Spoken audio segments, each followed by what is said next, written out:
Has been a challenging year, the year 2020. It came with its own basket of challenges. We all know about coronavirus, which has battered the global economy, shattered supply chains, and of course upended life as we have always known it. And the question is, what does the year 2021 portend for the nation and for the world as well? Good morning. This is the year 2020 in focus. My name is O'Brien Kimani. Thank you for finding time to be with us. At O'Brien Kimani is my Twitter handle. At KBC Channel 1 is the Twitter that we are using this morning as we look forward for the issues that will shape the year 2021. And of course, the issues that shaped the year 2020. And asking ourselves, what lessons do we carry on board for now and for the future? We are joined by a team of eminent personalities, both from the private as well as the public sector. And I'll start with the people in the studio with us this morning. We are in the good company of James Macharia. He's the Cabinet Secretary for Ministry of Transport, Housing, as well as Urban. Thank you so very much indeed, Waziri, for joining us. Thank you. And next to him, we have Sylvester Kasuku. He is the CEO and Director General of LAPSET. Thank you so very much indeed, Kasuku, for finding time to be with us this morning. And we also have Dr. Engineer Joseph Njoroge. He's the PS or Principal Secretary in the Ministry of Energy. Thank you very much, sir, for finding time to be with us as well. And next to him, we have Engineer Francis Gitau. He's the Acting Director General and CEO of NAMATA, as well as the Infrastructure Secretary. Thank you, sir, for finding time. And of course, virtually, we have Dr. James Mwangi. He is the CEO of Equity Group, as well as the immediate chair of Vision 2030 Delivery Board. Daktari, asante sana for your time. Can you hear me, Daktari? I can hear you loud and clear.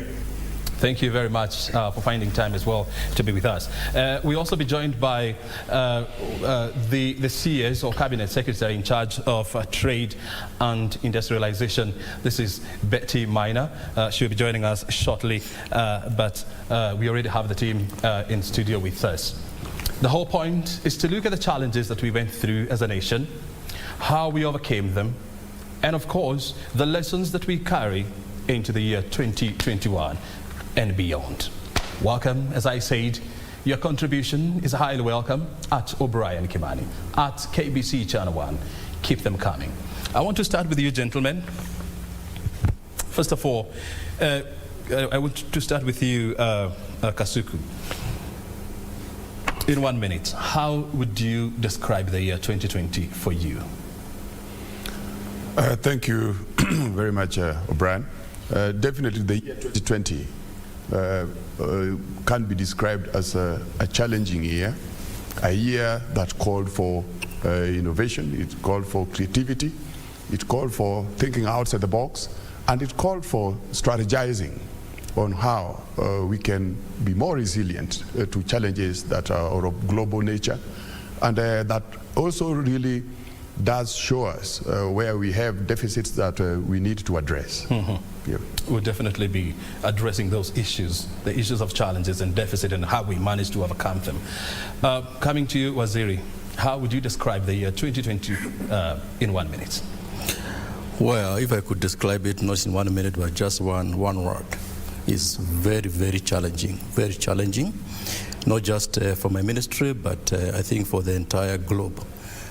You've seen almost all sectors globally have been affected, and so we're not an exception, especially given that infrastructure is one area which is very capital intensive. Mm-hmm. But having said that, we have received or achieved quite a number of deliverables. We'll be talking about them. I want to turn on to you, Dr. James Mwangi. In 1 minute, let us know, how would you describe the year 2020 in a minute?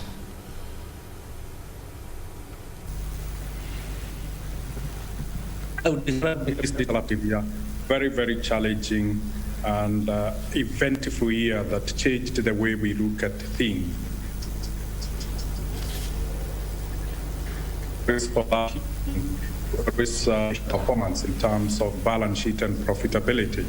But this year, it was survival, resilience, and the support we gave our customers to be able to and to thrive and support livelihoods. It was community support as opposed to profitability. Very well. I'll be coming back to you. Thank you. Yes, Dr. Ari. I just said thank you.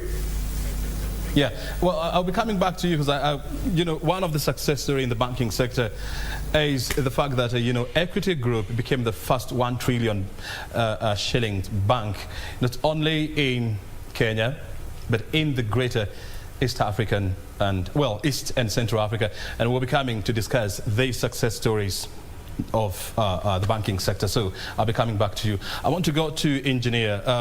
How would you describe the year? Thank you, O'Brien. The year has been quite a challenge. All businesses operate in environment, and once the environment impacts challenges, then those challenges, you must either adapt to them and live with them. However, based on the momentum that we had built over the years, all the way back from 2013, we were able to continue making some gains. And despite those challenges, I would say that we have continued to build on the infrastructure of power, which has enabled us to supply and adequately offer services to Kenyans. Mm-hmm. And I know that one of the key flagship projects of the government was the project Powering Kenya, ensuring that there is quality power for Kenyans, and which is competitive as well. We'll be discussing that. And of course, the electrification program of rural areas as well as public schools. We'll be discussing that and how it was affected. Let's come back to Engineer Francis Getaus. How would you describe the year? I think, as my colleagues have described the year as challenging, yes, it has been a year of major disruption to global business processes. However, there has been great mileage that has been gained by all the sectors, public and private, in terms of business process re-engineering and being able now for the private-public sector to think together. And there has been some gains. Of course, everybody is very saddened with the heavy loss in human life. Mm-hmm. But I think this is a year that has brought about the new paradigm of thinking, service to the public, rethinking businesses, processes, and of course, bringing new innovations into the economic space and social space. Mm-hmm. So it's been challenging, but also bringing about new opportunities. Mm-hmm. And of course, it's proper to say that Esna Matter definitely, a number of points, scored. We saw the construction of the first rapid bus system along Thika Road. We have also seen the railway transport, is coming back to life, after many years of failed attempt. And these are successes, that we rarely talk about as a nation. And we focus so much on, the areas that we are not getting it right, and we forget that there are so many other areas, that we are getting things right. I want to hear from you, Sylvester. I mean, at first, there was all this confusion about how are we going to survive, the COVID dilemma. I mean, it was battering major economies in Europe. We remember how Italy was almost brought down, by the pandemic. And on the day that we announced to the world that we have the first case of COVID-19 here in Kenya, I mean, we all went into panic mode, and there was confusion. How are we going to emerge out of this? I want first of all to hear from you. When you heard that, as a country we have the first case of COVID-19, how did you react? Did you go down on your knees to pray? Did you cry? Did you run away? How did you react? Definitely, O'Brien, The news of recording the first COVID case in Kenya was something that I would say that we expected, to come up, because we are part of the global family. And we also do know that people travel from different parts of the globe, and the best thing to do was to actually be ready to deal with this situation. And when we had that announcement, definitely we had to get into a mode of managing the situation, because that is what was needed. We couldn't really start to run away from ourselves. We, as the servants of the public sector, had to find the best way to address the issue, because that was in the interest of Kenyans. And specifically for the LAPSET corridor program, we had a number of sites with activity, construction activities, for example, the Lamu Port. We had to get into a mode of making sure that that site was secured. And securing the site meant that we had to avoid external accesses into that port construction area, because as at that time, there was no COVID case within the construction camps. So that enabled us, therefore, to contain that environment, to keep it pure and to keep it safe. And as such, work continued. We didn't stop work. Again, the situation also called for the idea of making sure that those people who are within that camp had to be provided with the necessary services, so that, again, they don't go and mix with the populations outside that particular area. And it enabled us to continue with the work quite well. Progress has been made. I believe you've been seeing the progress being made in terms of the construction works. I was there in September with you. Yes, and if you go there now, you would again be shocked. It's a different world. Absolutely. Altogether. Yes. And it's also good to factor in, or to consider the fact that, this crisis of COVID came at a time when, you were also dealing, or the area around Lamu was dealing with another crisis of insecurity. Remember, in January, there was an attack, there was a terror attack, around Lamu, that affected, the operations of the port. And it would be interesting, and I'll be coming back to you to find out, how did you make such a significant turnaround, in the face of such immense challenges? We'll be coming back to hear this from you. But now I want to turn to Dr. James Mwangi. The banking sector, for the longest time, we knew that for you to do banking or to do transaction, a lot of people, they're accustomed to going to the banks to make transactions. But a time came when this now was considered to be unnecessary. I want to hear from you, Dr. as a bank. How did you manage to adapt to the new normal that we now had to live in? Thank you very much. First, banking was declared as an essential service, so we had to remain open despite the challenges. But at the same time, we had to comply with the COVID protocols that had been issued by government and Ministry of Health. Of particular challenge was the fact that banking traditionally has always involved movement of staff and customers, and aggregating at the banking hall where services are offered. Banking has always been the place you go and where you are received by the staff and served. And these then could not comply with the two main protocols of supporting people to stay at home, and at the same time to avoid the mobility or big movement that was not necessary. At the same time, social distancing. Banking halls are not built to accommodate social distancing. And so this offered a huge challenge. And the first thing, of course, was to try and make the basic requirements in the banking hall suitable, like having sanitizers, having social distancing within the banking halls, but that could not be adequate. So banks turned into virtualizing banking. And to virtualize banking required a whole lot of work, digitizing the processes, and giving credentials to customers and converting banking from where you go to what you do on devices. And essentially, COVID acted as a tailwind to digitization. And today, banks like Equity Bank has 98% of all transactions happening outside the banking hall. This would never have happened if we didn't have COVID acting as a tailwind to fast-track adoption. The second aspect was collaborative effort by the banking industry and its regulator. The Central Bank of Kenya brought the banking industry together in the telecom to try and create incentives for adoption of digital. We made all mobile banking charges, and essentially that made a significant difference in the lives of the customers, and consequently, they adopted it because of alignment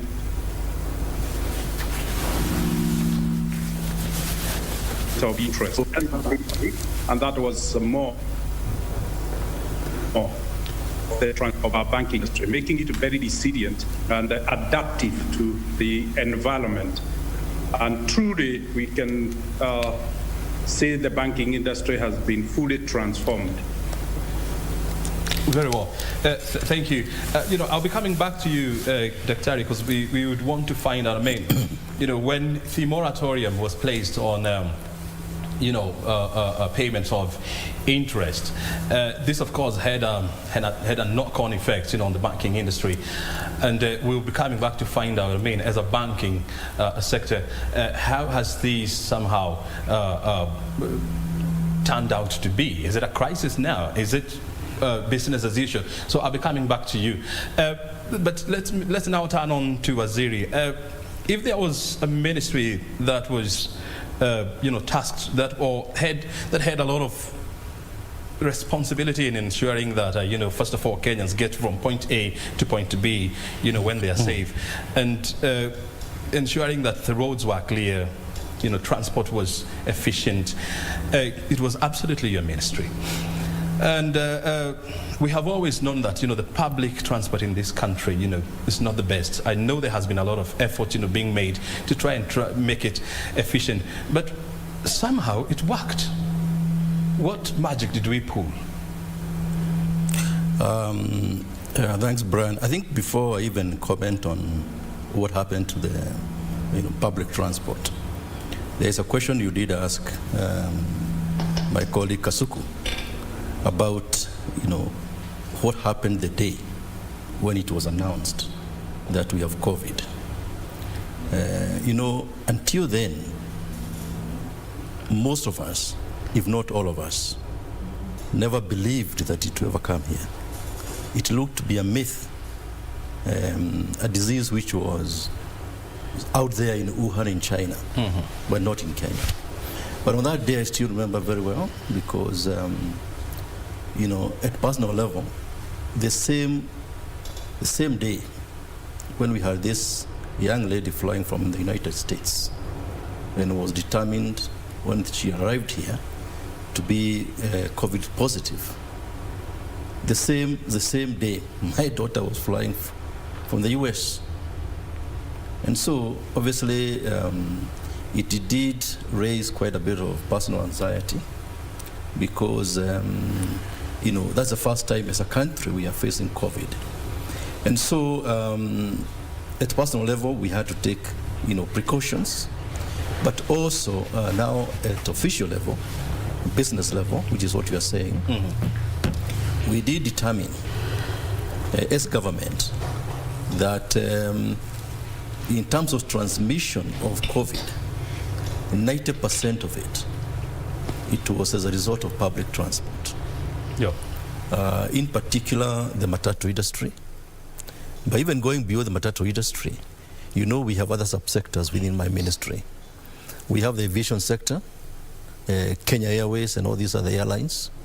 We have the seaports, we had the railway.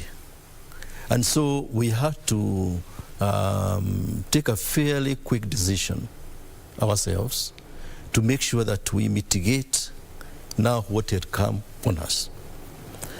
I know one time in cabinet, His Excellency had said this is before it came here. He had said, hii kitu ikituangukia. You know, that time it was not here. But then the fact that now it was here, the reality dawned on us, all of us. And so we took immediate steps in terms of those subsectors.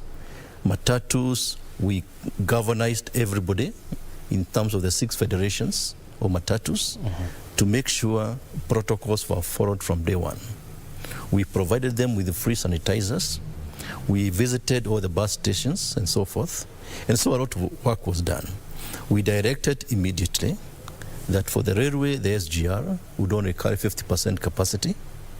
And of course, globally, aviation sector came to a standstill. Yeah. So KQ could not fly and so forth.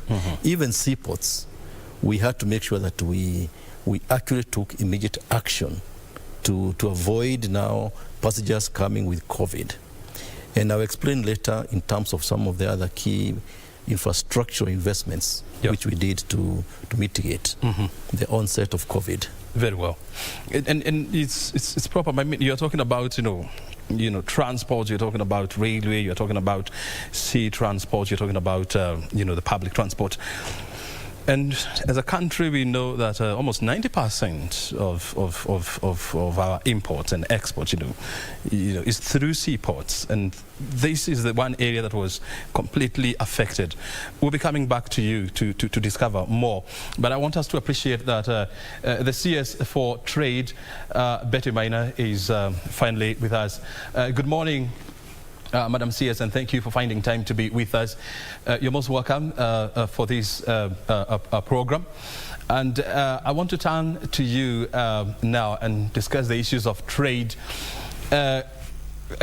This time around, you know, when the first case of COVID-19 was reported here in Kenya, I mean, we saw a situation whereby the private sector looked up to government to offer direction, to offer leadership. I want to hear from you as the docket of trade. There was concerns. What will happen, you know, to our exports? What will happen to the issues or to the goods, you know, that were in the high seas? How did all these pan out for your docket, and how did you have everything figured out? Thank you very much, O'Brien, and good morning, everyone. COVID was a disruptor, and the first impact of COVID in Kenya was actually felt even before we had the first case, because a lot of our supplies comes from outside the country, and a lot of our markets are outside the country. So we already faced shortages of supplies. So fears about shortages of supplies, especially from China. And then we also started to face closure of markets, especially in Europe and the US. So that first quarter was very, very disruptive.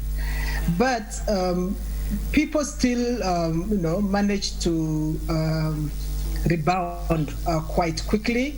We saw some depressed exports in the beginning, in the first quarter, but by the second quarter, especially for horticulture and food, because the winter season was still, it was still during the winter season, so people still needed to eat, and we tend to feed them.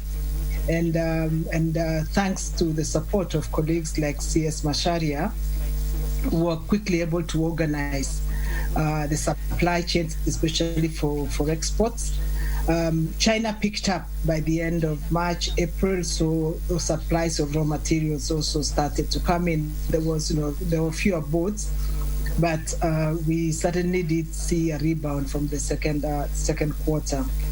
The business community in Kenya also looked to government to provide guidance and leadership, and that was provided, especially with the guidelines for production and support during COVID time. So even when there were restrictions in the country, there was great attention paid to keeping the supply chains open, and either as essential services or even special passage for goods vehicles to make sure that there was no shortage of goods. So I think there's been a lot of learning, but there's I think for by and large, we've also managed to keep business open as much as possible, especially those in essential services.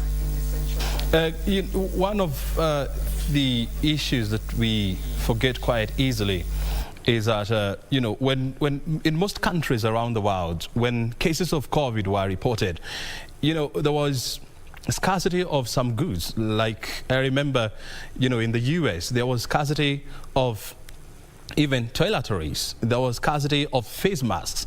There was shortages of PPEs.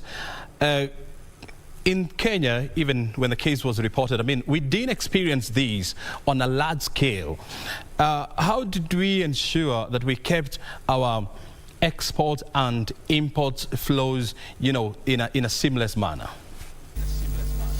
Thank you very much. I think one of the things that with these disrupted supply chains, each country turned to itself for its supply. I don't understand the toilet roll issue. I'm not quite sure why people went and stocked up a lot of toilet rolls. But PPEs and stuff, and essential supplies, medical commodities, countries started to just make them for themselves because, first of all, there was fear of hoarding, because everybody needed it at the same time. But I think that's also one of the, if there was anything we could also use or say to describe this season, is that we have learned our own resilience. We have learned to be innovative because, Kenyans went from not making PPEs, not making masks, to producing prototypes within 3 weeks and getting it approved within 4 weeks, and in mass production by week 6. So we've actually shown we can do these things together. Very well. Kenya Airways didn't have a cargo plane, but they turned a passenger plane into cargo planes to keep our exports moving. So we've seen a lot of innovation and a spirit of resilience in the Kenyan business community, which I think is really to be commended. It's very interesting, that you're talking about, the kind of innovation that we saw then companies, redesigning their production lines and starting production of PPEs as well as sanitizers. And I remember very well when, the Kenya pipeline, they told the nation, look here, it's possible for us to produce sanitizer, at our factories. And these are some of the success stories that we really talk about as a nation. But I'll be coming back to you. But I want now to turn on to Namata. Nairobi is the heartbeat of the region, and so, as the saying goes, when Nairobi coughs, every other part of the region will get a cold. How were you well prepared, or how did you manage to get all stakeholders, on the table and reconfigure, the way we transport or the way we travel from one county to another? You are in charge of how many counties? 5 counties? 5 counties. 5 counties, with a population of almost 12 million people, right? Yes. And 10.5 now. Yep. This would definitely be a logistical nightmare for any city, trying to ensure that people move from point A to point B in the middle of a crisis. How did you manage to pull this one? Oprah, as you well know, that the consumption of trips within an urban environment like the city of Nairobi is basically a lot of work-based trips and school-based trips. We had a great blessing right from 2017 by having Namata established through an executive order, and also great commitment by the head top management in the ministry to be able to drive the studies and the implementation plans for bringing about a transformation in the public transport sector. I want to say that we were very lucky because as early as March 2019, the cabinet secretary had already appointed a task force that was actually advising on the transformation. So even when the COVID issue came in 2020, we were lucky that we were already having partnership with the main providers of public transportation, and these were the private sector. Yeah. We had dialogue, we had discussed and brainstormed on a transformation process that could bring about sanity in how people were actually transported around the Nairobi metropolitan area. COVID was a big blow, yes, because some of these protocols required lower capacity, and then that meant, the cost of transport was majorly transferred to the individual commuters. Those were challenges. However, the environment was also favorable because many people did not have to make those trips to work. Many people did not have to make trips to school, and for the people who stayed at home, then made that the demand, the travel demand around the city was very heavily reduced. We know, O'Brien, in Nairobi we are registering almost 90,000 vehicles in a month. The congestion issue is basically more related to the individual motorized, and the impetus to bring people together in a humane, reliable and affordable transport system like a mass rapid transport system. We're talking commuter rail service. We are talking bus rapid transit. It requires a rethinking of the standards. So NAMATA is busy under the table working heavily on having comprehensive transportation standards, be it of the transportation vehicle, be it on the equitable and equal sharing of public transport infrastructure, and then also seeing a transformation that is pragmatic, that is not draining on the resource plans, so that we deliver on an agenda that is not going to be immediate, but by and by will bring a major transformation to the urban space. Very well. Transportation, defines even the culture issues around an urban space. Mobility is an enabler that basically supports the economic and social fundamentals of a city like we have in Nairobi. Well. And I want to assure you that there is very committed government commitment, and my CS is here in terms of seeing that this transformation becomes a reality. Of course, not being prepared, but the guidance from government in terms of protocols and behavior change around how we consume transportation in Nairobi has made us overcome some of the fears we had that people may not be disciplined, people will be hustling. Imagine forgetting even about NAMATA, talking about Rikoni Bridge, 300,000 people crossing every day. Now having a bridge, you can imagine these are major transformation projects that are happening around public transportation. Definitely. I mean, we'll be discussing, some of those, major scores, that we made as a country. I want to turn on to Engineer. I mean, we have seen, deliberate efforts by the government trying to light up, rural areas, trying to ensure that our schools, they have electricity. And there came a time when people were now being forced to work from home, and these required their gadgets to be powered. This required, people to watch TVs and listen to the media to know what exactly is happening around the world. I want to hear from you. As a sector, I mean, as a ministry, how were you impacted by the COVID? Thank you, O'Brien. Electricity is a very critical enabler for socio-economic activities in the country, many of them. And as COVID struck, one of our major focus was to ensure that the human resources that drives those initiatives of creating that enabling environment of a reliable and sustained power sector are safe.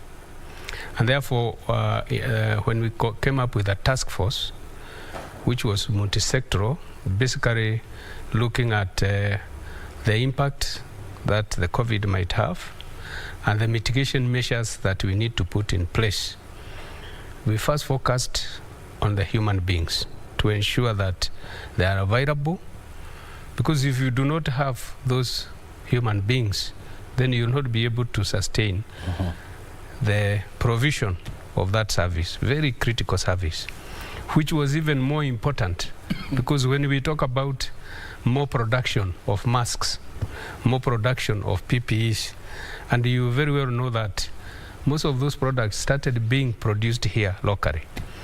That required electrical power as an enabler. When we talk about hospitals, creating COVID-compliant hospitals, electrical power in its reliable form is very critical to towards success of that. So we focused on sustenance and reliability of electricity overwide in the whole country, appreciating that even the digital technology itself required very reliable power, as most people were also operating from either the home environment or from distant environment from the offices. So the need for reliable and secure electricity became much more due to the COVID. And therefore our task to deliver that service was so important. Yeah. And having recognized that fact, we put up a task force of all the parastatals within the government, and we started looking at what challenges are we likely to face, how do we mitigate those challenges, cross-fertilize ourselves with ideas from one parastatal to the other. Because electricity supply is a chain, starting from generation, transmission, distribution, up to the end customer. Yeah. And if there is a failure of any one of those critical sections of that supply chain, then you will not have the electricity. So we had to look at that whole supply chain. And fortunately, when goods and services started being transported, that helped to ensure that we have sustained supply of the materials that we need to ensure continuous supply of electrical power. Good. So it was a challenge. We learned a lot of lessons. Yeah. We prepared for it, and I think so far, so good. So far, we may, of course, have challenges here and there. There are several of them. Yeah. But in a nutshell, I think we have tried to ensure that the supply is available to Kenyans over and wide. I mean, one of the most interesting thing is that, I mean, you know, you would expect that because of the fear and, you know, the hullabaloo, you know, that was created around COVID, you would expect that, you know, people, we would have gone into some sort of a power rationing because people are afraid of going to work. We didn't see this. We'll be coming back to find out, I mean, how everything, you know, was connected to ensure that, you know, we had power 24/7 as a nation. We want now to cruise over to the city of Mombasa, where Anboro is standing by with hoteliers there. And one thing is for sure, if there is an industry that has been hardest hit by COVID-19, it's the hotel industry. They had to close down. Number of people have been laid off. And the question is, what is the way forward? Anboro, thank you very much for joining us. I must admit that the weather out there looks absolutely beautiful. Talk to us. What are people saying down there in Mombasa?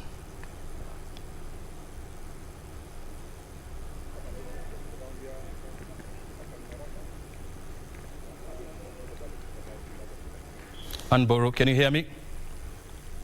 It is indeed a good morning here in Mombasa. O'Brien, Kimani at studio. We're coming live to you from the Flamingo by Pride Inn Resort in Shanzu, Mombasa County.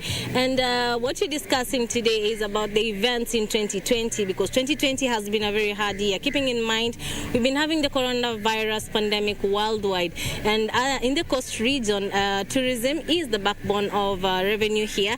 And the industry has really been hit hard. We've seen people lose their jobs. We've seen hotels closed down. Others until to date have not been able to revive themselves and open once again. But all this we will be given a preview by the Kenya Coast Tourism Association Chairman Bwana Victor Shitaka, who will be joining me on set right now, and he's going to give us, and he's just going to paint a picture of how 2020 has been for the tourism industry, because it has been the hardest hit, and Mombasa and the coast region is really having a hard time. But thankfully, right now, at least they're having the 75% bookings from the domestic market and the region. According to him, I have talked to him earlier, he had also alluded that the international tourism is not really going to pick up anytime soon, but that is just a bit of what he's going to explain to us. So I'll be welcoming Bwana Shitaka on set. Karibu sana. Karibu. So initially, I would just want you to paint the 2020 picture, how it has been for the tourism industry, keeping in mind the pandemic that has really hit hard the world and the tourism sector in Kenya. You know, like if you're talking about tourism in 2020, there was no tourism in 2020. We started 2020 very well, and we expected it to be a bumper year for tourism in the coast. Come the pandemic, almost all the hotels closed down. Remember, they were not asked to close down, as were the restaurants, but the hotels closed down because there's simply no business, nobody coming in. All the staff went home, some on unpaid leave, some on long leave, some separation, and that happened until around September when it opened up. So I can imagine 6, for some other hotels 7, and even others 8 months closed. And people opened up only for Christmas and festive period, which, okay, put it this way, when September, when the president opened up the coast, we started getting people trickling in. SGR were fantastic for the coast. The airlines also gave out fantastic offers. Jumbo Jet came up with flights direct from Eldoret and from Kisumu to Mombasa and into Diani and into Malindi. So that was something exciting to see. But numbers are not there. We would see people coming in, 5%, and I'm talking about the big hotels, 5% during the week, and then going up to 20-30% over the weekends. Okay, it picked up when the government gave out monies to the counties, so now that meetings were being held, so it was more mice. But come now December, yes, towards the festive period, there has been a lot more activities, and I'm not talking about full hotels, because hotels are not full like they used to be. Before, by August, you cannot get bookings into a hotel in December. Now, even today, you can get, in any of the hotels, you can get bookings. So people are doing 70-80% during festive period, which was, it's not what it used to be. 2020 has been a bad year for tourism. And I'm also worried about what is going to happen going forward. You see, our normal source markets are still closed up. You see, so people are not coming in here. We talked about international tourism. We had the Polish charter that came in and it's been coming in for 3 weeks now, once a week until March, bringing in at least 150 guests. But that is basically the only charter that is coming in. Nobody else has committed to coming in. In fact, most of them have been closed. Tour operators, international tour operators, are cancelling and postponing all the time. Next year, we're going to have a campaign period. And of course, there is BBI. So there's going to be all these campaigns. It's not going to be attractive for the international operators. 2022 is an election year. Again, normally, we do not have as much tourism as we would normally have. So, international tourism, we are looking at maybe 2023. So it's got to be domestic. Domestic schools are opening next week. We are happy children are going to school. Of course, there's cry, are we ready, and so on. So the middle class who have been going to most of the hotels are now thinking about school fees and how to take their kids to school. There isn't much business coming in. It was very good that the government released monies to the counties so that meetings were being held, strategic positioning was being done. Then comes all these issues about workers in different counties not being paid.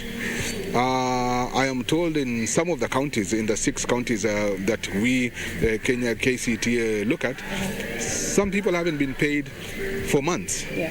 So I can see a lot of money being directed to ensuring continuity of the counties rather than meetings that were being held, which were from September, October going on. I look at it and I'm saying I'm depressed about what's going to happen for tourism. Kenya is a very resilient country, and I'm a very, very positive person. But I see there's going to be a big challenge. I see from January onwards, we are probably going to go back to reduced staff for the hotels that brought in their staff for this particular period. I see, the taxes are back. Yes. The incentives that had been given. So the people who are earning 21,000 and below, who are not paying, who are tax exempt, are not going to have to pay tax. And then the people who, the 5% exempt, 30 PUI is coming back. So there's really no money. I'm sad about what's going to happen to tourism. What we are looking at as a tourism fraternity, one, we came up with Destination Coast. Because the coast as a destination is magical. So we're going to out there and selling the coast as a destination through KTB and the help of our minister, who has been very helpful. Our Minister Balala is passionate about tourism. But there's so much we can do. We are going to look at going Africa. Regional tourism. That's all. They understand our election. They are African like us. We want to support one another and keep as much of our people at work as possible. But hotels will be doing, maybe you work for a week and then you change. That's what is going to happen. So I'm not looking at a good year. 2020 was terrible. 2021 will be slightly different. I think we will still continue with big problems in the hospitality industry. What would you say are the biggest lessons you learned as a hospitality industry during this pandemic in 2020? Don't sit on your laurels. Everybody thought, 2020 was going to be a fantastic year. We expected to pick up from where we have been. We are talking about, 3 million guests coming into Kenya, 5 million and up. But this has changed the dynamics. Who would have thought that meetings now are going to be virtual rather than, one-to-one? So we are looking at things differently. We're saying it's a new norm. We've got to wear a mask. You're a very attractive lady, but I can't quite see your whole face. So it's just totally new. Everybody is still looking at the challenge on what to do to ensure that we just keep afloat. We've learned that we've got to have partnerships with our banks, with our suppliers, so that they can understand what we're going through. And I see going forward, the kind of partnerships that will be formed, the kind of strategic partnerships that will be formed between banks, between hotels, because for KCT and most of the hotels, we are now not selling our own individual hotels. We are selling the destination. And this has brought us together. But like I said, Kenya is a resilient people. Kenyans have always risen up. So there's a little light at the end of a long tunnel. So what would you say, because you've talked about people will continue losing jobs in the hospitality industry.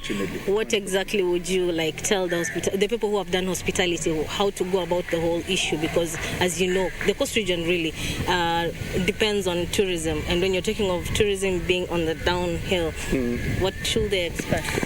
I have attended meetings and learnt about farming. I've learnt about agriculture. I have learnt recently that the Kenyan coast is fantastic for the growing of chili. We're supposed to be having fantastic soil for the growth of chili. Chili is needed worldwide. We have got to look at alternatives. What else can you do? A lot of people are doing chicken and eggs. Now, who are they going to supply it to? But everybody must eat. So look at farming, look at fishing, look at how do we ensure that in our own local area there is continued food and there is helping each other. But one of the things that I have seen most in most of areas is companionship. I've seen one family help another family. I've seen people coming together to help one another, and that is great for this country. So financially, what would you say about the whole thing with the corona and come 2020? How has it been for the hotels financially? Because you really have to keep afloat. Let me talk about the hotel I run. So I run Pride Inn Flamingo. I'm the regional manager of the Coast Group, but I run Pride Inn Flamingo. If you look at revenues this year compared to revenues last year, where for 7 months that we were closed, we did not make any revenue, we are millions away from what we did.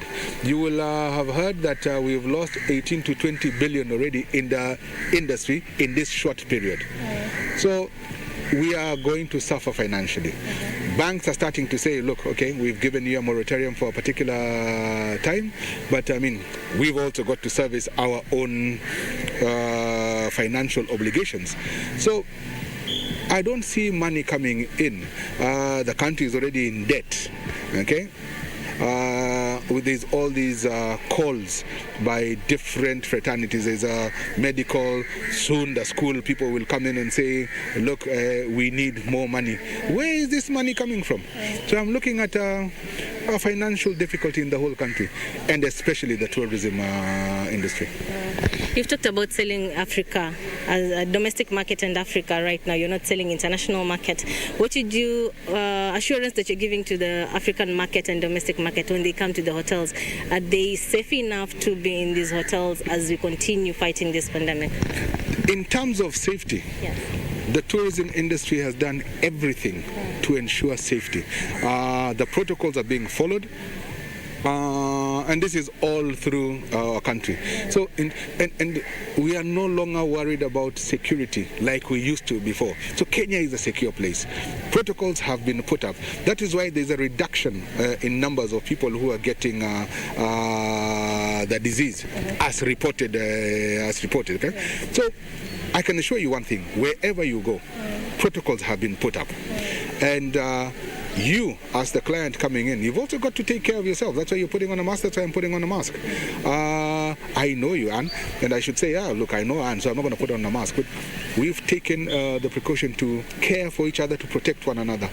So it lies on you as well. But all the hotels and all the places that you will go to have put in the proper protocols to ensure you're safe. So what lessons are you carrying from 2020 to 2021? You have got to be tough. You've got to be resilient. You've got to just keep going and saying, look, this is not working, let us try this other one. This is not working, let us try this. And that's what you've got to do. The lesson is just keep going.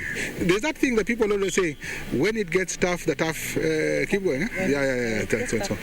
Yeah, go ahead. Just stick in there and go for it. As you've heard from the horse's mouth, and the going is tough, you also have to get tough for the hospitality industry. They're having a hard time, but they're coming up with ways to change all this to 2021. As he has said, as Shitaka has alluded, is that in 2023 is when you're going to see the growth in tourism. And that is all we have for you right now in Mombasa. Back to you in studio, Brian Kimani. Well, thank you, Anne Mboro.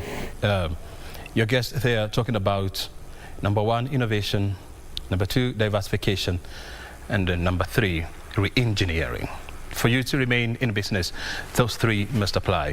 I would want to hear from you, from the team in the studio, what you make about this gentleman's argument about the future and how they have managed to deal with this. But I want first of all to hear from Dr. James Mwangi.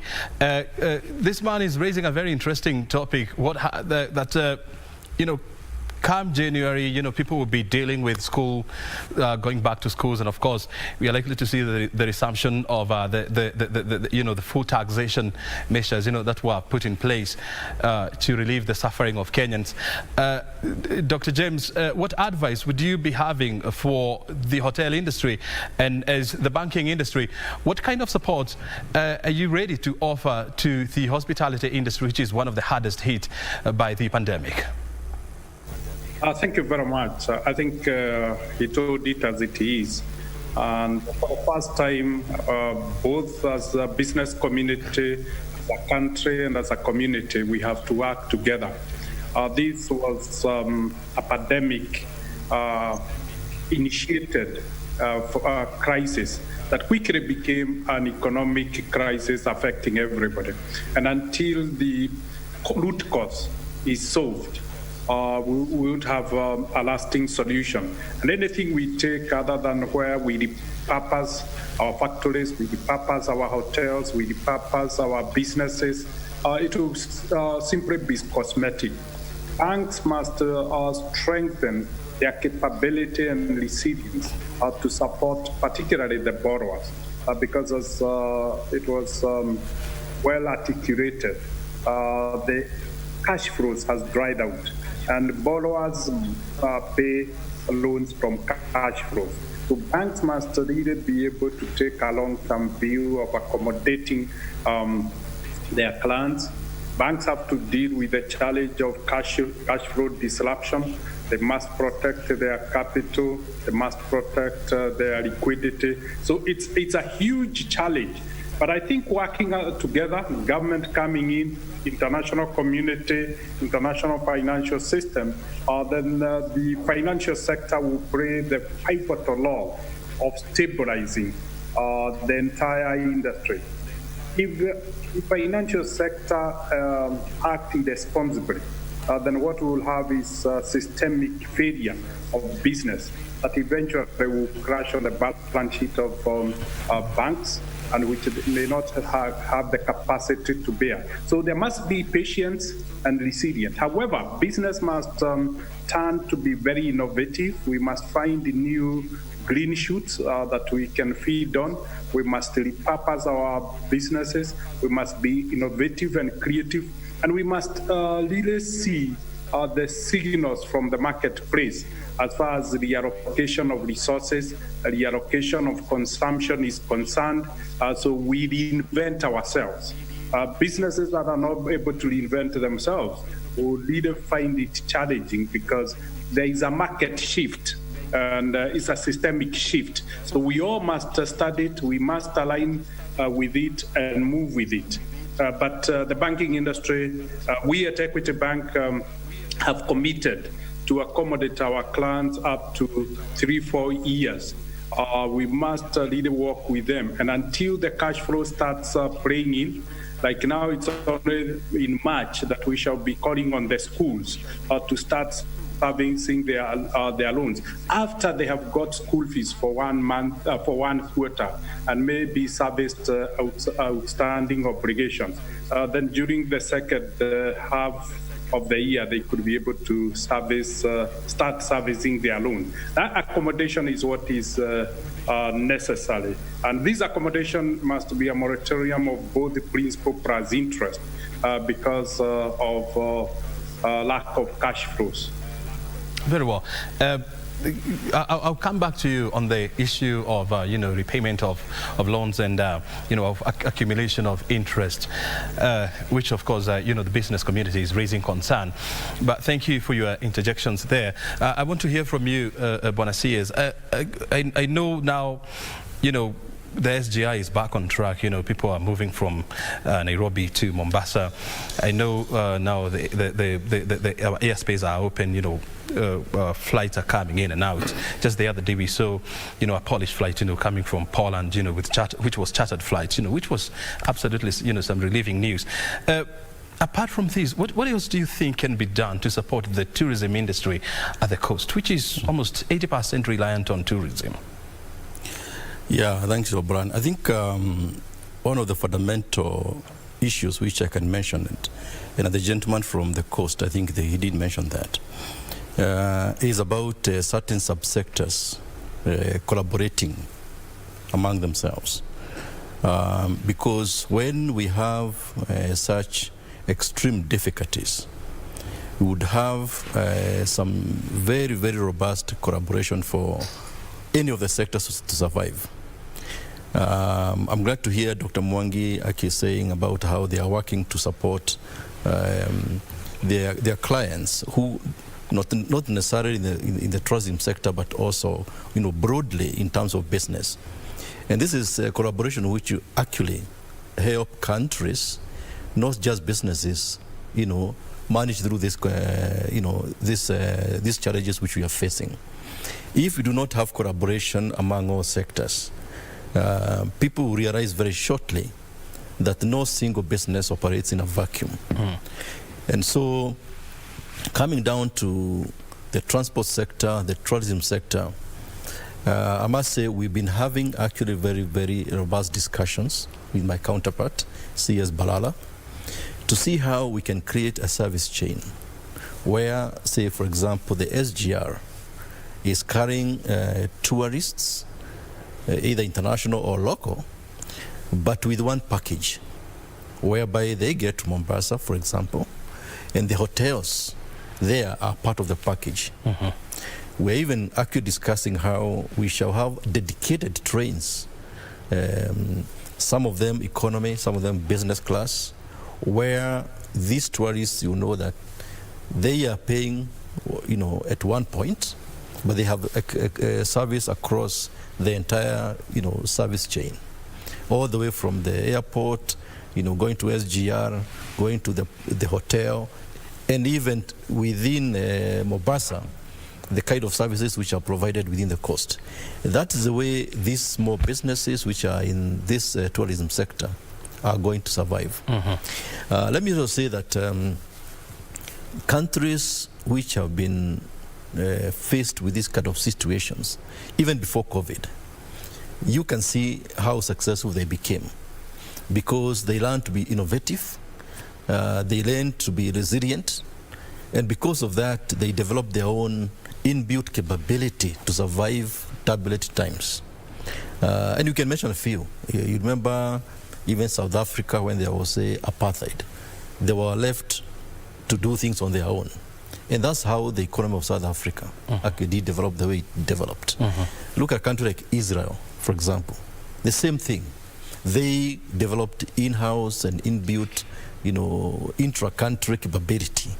This is what managed to bring Israel where it is today. You know, where you find the best farming in the desert, for example. This is what we like to encourage all business sectors.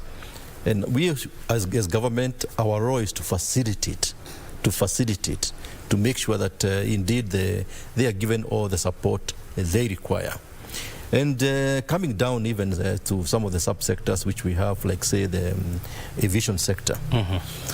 KQ, you know, after all the flights were terminated, you know, the passenger planes, you know, like Betty said, my colleague Betty Minor, we had to find a way of making sure that they continue generating revenue. We converted some 787s, which previously were carrying passengers, to start carrying cargo, starting carrying flowers. And through that chain, we were supporting now the flower farmers in Naivasha and other places. And as a result, the country was getting foreign exchange coming to this country. As a result of that, KQ was getting revenues because the 787 in the belly, it can carry up to 40 tons of cargo. That way, it helped the airline to keep on running. So what I'm saying in short is the message is about collaboration and making sure that we work in sync, whether it is banking sector, tourism sector, transport sector, making sure that we all work together to add value, but also minimize the costs, because this is how it will make us competitive, you know, globally. Very well. You know, you're talking about collaborations, and I want to bring on board, you know, the CS for Trade and Industrialization, Betty Minor. You know, Waziri is talking about, you know, collaborations, you know, between, you know, what I would call, you know, multi-sectoral collaborations. And, you know, as a CS for Trade, I mean, you're expected to give guidance, you know, to small businesses on how to we go out of this kind of a crisis. I know this is unprecedented, but we would want to hear from you. What kind of guidance or what I would call boost are we expecting to see, you know, going forward being offered to the struggling small businesses in a bid to keep them afloat?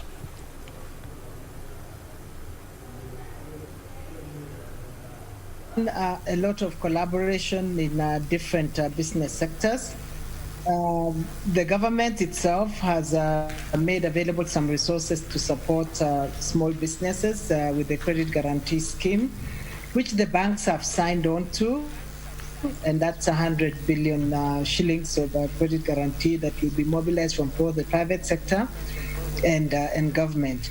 But in addition to that, with support from external parties, the banks, and James can confirm that both KCB, Equity, and a lot of the banks have also extended some credit guarantee to their small businesses. I know there is a partnership with the Kenya Chamber of Commerce and with Equity, and with support from the MasterCard Foundation. So the idea is to make sure that you're supporting the businesses that are ongoing, so that they can have cash flow. So these sort of collaborations make a difference. We've also seen collaborations between those engaged in retail and e-commerce, and also with our small business like Borders.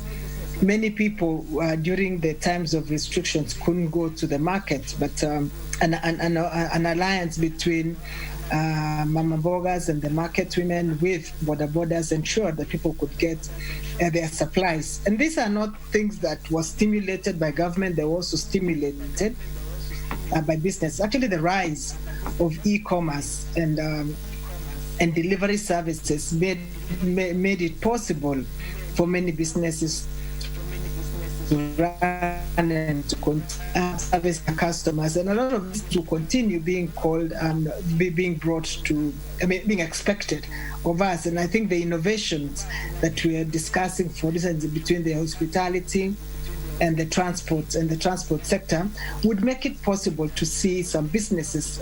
Obviously some businesses have been very negatively affected, but the ones who are willing to innovate and get into these partnerships have also seen some growth. So government doesn't stand in the way of any innovations, and businesses are really free to innovate. But on its own side, government has created the framework for liquidity and support to businesses through, like I mentioned, the credit guarantee scheme, the Kazi kwa Vijana program, the Kazi Mtaani, has also been part of support to ensure that there is this effective demand for goods, because once you employ these people, they're going to buy goods and services from other businesses. Thirdly, I've also seen great innovation in Kenya, and many Kenyans have started to plant.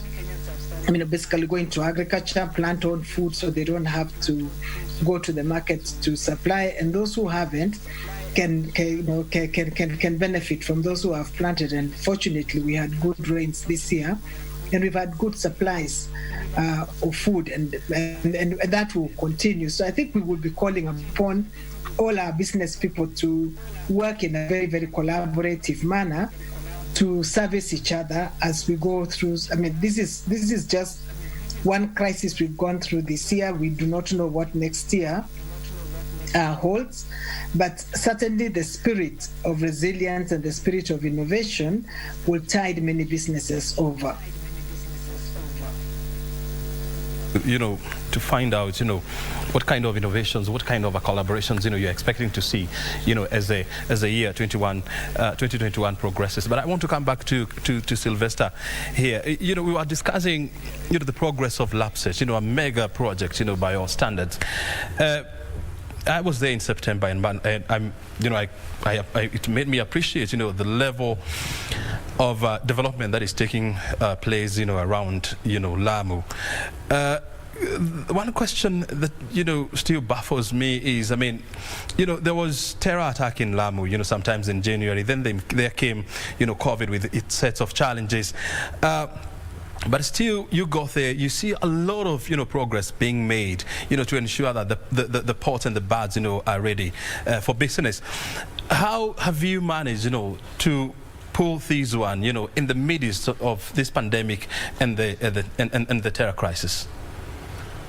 Thank you very much, O'Brien. First and foremost, let me make it very clear that the government is very focused in terms of delivering on strategic investments in the country, the COVID pandemic notwithstanding. We know that the times ahead, revenues are diminishing, but there is a very strong focus by the government to deliver on strategic investments, as I've already said.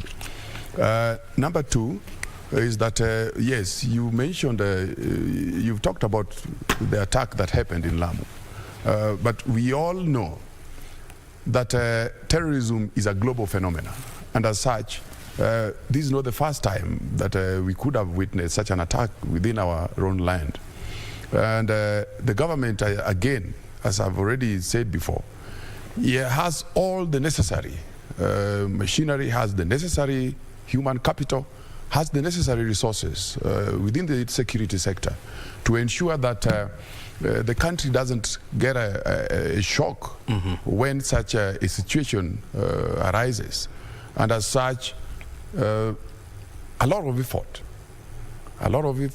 has been made, and I would like to say that the situation was stabilized very fast, and that enabled work to continue. At the same time, looking at the Lamu economy, there is one thing that we do see the project side, but again, we haven't seen or we haven't talked much about the impacts that have arisen since the LAPSET corridor program started implementation all the way back in 2012. If you went to Lamu at that particular time, in terms of flights, there were only 3 flights in a week. I'm saying 3 flights in a week, not in a day. 3 flights in a week. Today, you have over 5 flights in a day. In a day. You can make a trip to Lamu and come back by evening.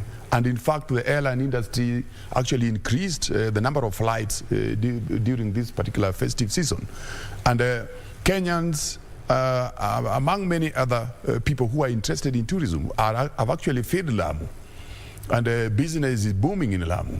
If you look at retail business in Lamu, it has expanded exponentially beyond imaginations. In the early days, when we first started the project, if you went to Lamu by 6 p.m., you would find the streets are empty. By 7 going to 8, you wouldn't spot anybody. Today, Lamu is abuzz with business, even up to 10 o'clock at night. And many other local, local-based businesses like fishing and selling of fisheries is booming and supplying and supporting many other parts of the country. You find large cooling vessels docked in Lamu waiting for fishermen to bring their catch of the day. And you find a lot of transportation systems ferrying that to Mombasa, among many other areas. So we are saying that these are very key investments that are being spearheaded by government. And as such, making sure that they continue, making sure that they are delivered on time, making sure that the impacts are not interrupted is indeed part of building the resilience within the economy. I would also like to point out that whereas the COVID issue, the COVID pandemic has created shocks in many other sectors of the economy, there are other sectors that have actually gained out of this, or there is building resilience within our economy has enabled us maybe to enable other sectors to take a leading role in sustaining the economy. For example, the ICT sector, we've seen that meetings are today e-based. I mean, they're online. They're being held virtually. Yeah. We're actually doing it right now. They are virtual. And including whether you're talking about board meetings, you're talking about meetings of government, you are talking about international meetings. We held a UN meeting on urbanization and development in Africa. And it was a global meeting, it was virtual. It could have been physical if there was no COVID. And we've seen that this has actually enabled our youth to actually, the youth is actually seizing the moment to even fast-track adaptation and improving their creativity on matters ICT. It has already been mentioned by CS Betty Maina about farming. I've seen many teachers, many people who are not going to work actually venturing into farming. A lot of the population has actually enabled the economy to pick up, to build resilience within the economy. The industries are now producing what we never used to produce. And going forward, definitely we are seeing the government continuing with the investment in infrastructure, which is actually going to create a stronger enabling environment for us to pick up from where we are today. Taking note of the fact that infrastructure is not built unto its own self, as was already said by the CS and the PS, before. For energy. Yes. The infrastructure is built as an enabler. And the more we are doing today, you've seen the expressway, we are going to see better urban mobility taking place. We are going to see opening up of other parts of the country which were previously inaccessible. The first tarmac road is now being completed in Lamu, connecting Lamu with the B8, the road that comes from Mombasa through Malindi and goes to Garissa. We are also seeing, I know the CS, maybe we'll talk about it. There is the road that connects Lamu directly to Garissa is also going to be up when its opening for motorization commences. Yeah. And we are opening up new frontiers of economic growth and development going forward. And this is what is actually going to enable us to pick up very well, much better. Mm-hmm. So I'll be coming back to you with some of the projects, that are lined up. I know it's a whole area altogether, trying to open up, the unopened parts of Kenya. But I want to hear from PS Njoroge. Before we go to Kipnusu, who is in City Center, quickly let us know. I mean, we expect schools to be all the schools now to be reopened in January. Do we expect to see a situation whereby now all the public schools are now connected to the national grid? Thank you, Brian. Yes, indeed. You remember I said that the momentum that we have built since 2013 has been of great facilitative agent of making us go through this COVID challenge. And that momentum, which brought in digital technology, made a big heap of contribution towards electrification of most of the schools. The schools which are within the grid area, I would say fairly more than 95% are already electrified. The schools that are outside the grid area, about 90% are also electrified through off-grid solutions, which makes it possible for most of the students to enjoy digital literacy. And if you remember, that was one of the main initiative in the manifesto of Jubilee. Of course, nobody knew that COVID would come, but this digital literacy program has really made a huge contribution towards creating an enabling environment for the students, even in the midst of this COVID. And that momentum, which we built up, still has created capacity to continue delivering on electrification.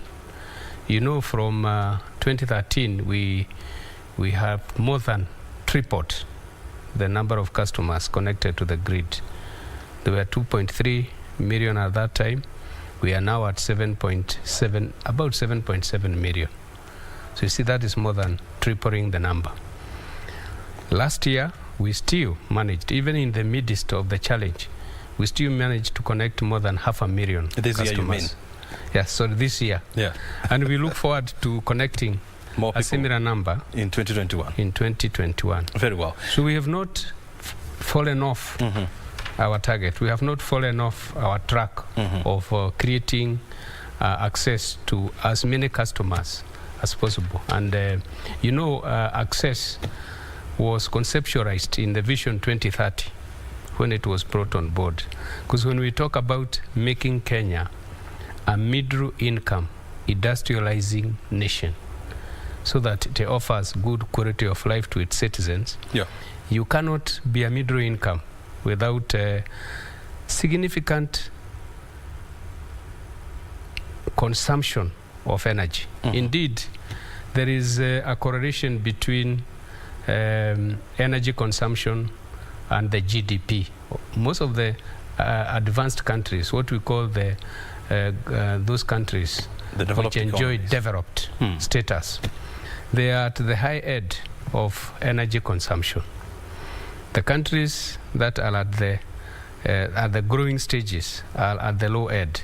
So as we contemplate towards getting the status of our dream of Vision 2030, energy consumption will be stepped up, and therefore the obvious thing is we must ensure everybody is electrified. Very well. That's why we revised the dream of creating access from 2030 to 2022. We made sure that we want to get electrification status achieved earlier than industrialization, because it's a chicken and egg situation. One leads to the other. So if you want to get more industries on board, you must make sure that power is available all over. So in terms of access, we still continued to build on the momentum that we had in 2013, that will make electricity available to as many customers as is possible. Very good. We want to go to the streets of Nairobi. I'll be coming back to you, Engineer Gitau, because I know there is a serious intermodal transport system that is being developed in Nairobi. But we first of all want to hear the people of Nairobi, where our reporter Timothy Kipnusu is on standby with Nairobians actually there. And we want now to hear from them what questions and concerns they may be having for the year 2020 and of course going forward. Timothy Kipnusu, if you can hear me, what are the people out there in the streets saying?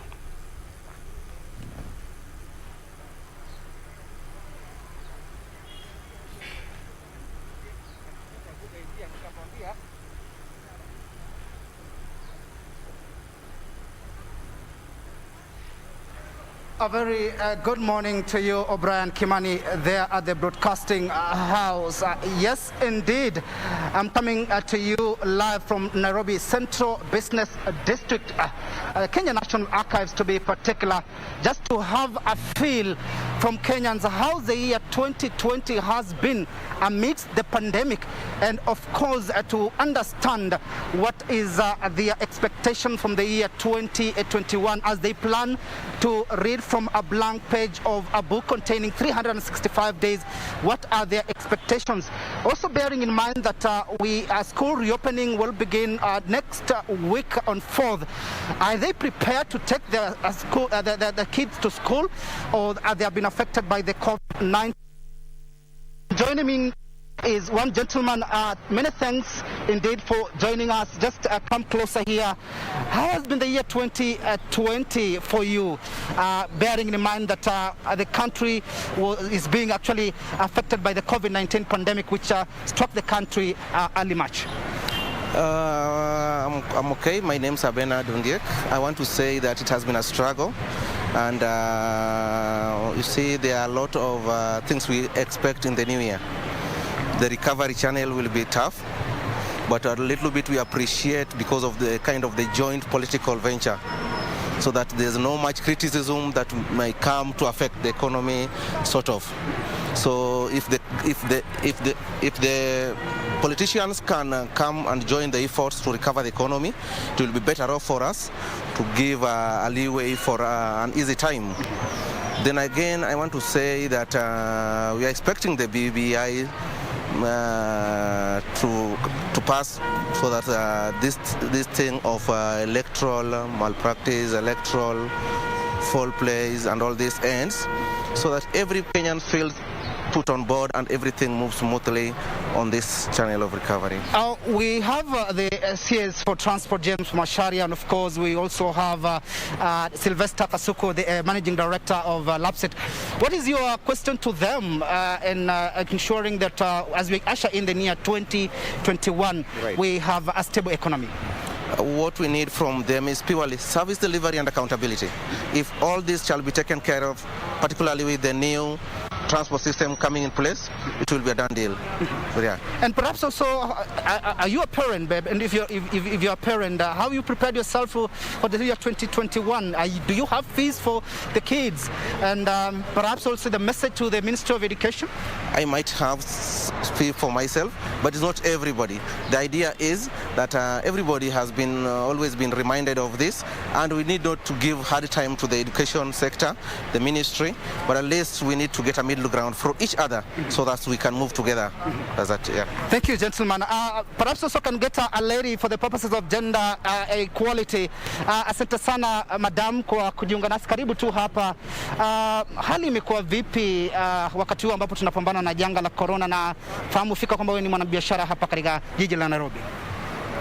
Mimi ni mwanabiashara, na kusema ukweli hii ugonjwa wa corona imetuadhiri. Kama wakati huu tunaporudisha watoto shuleni tutafinyika kwa wingi. Wito wako pengine kwa Waziri Macharia ambaye ako kwa sasa kwenye stesheni zetu kuhusiana na kuweza kuhakikisha kwamba uchumi wa taifa hili umeweza kuimarishwa na kuhusiana vile vile na sekta ya uchukuzi? Ambapo kama wakati huu kama mimi mzazi tunang'ang'ana vile tunaweza pata school fees ya watoto. Kama mtoto kama saa hizi alikuwa anavaa kiatu 23, atavaa kiatu kama 27 ama 24.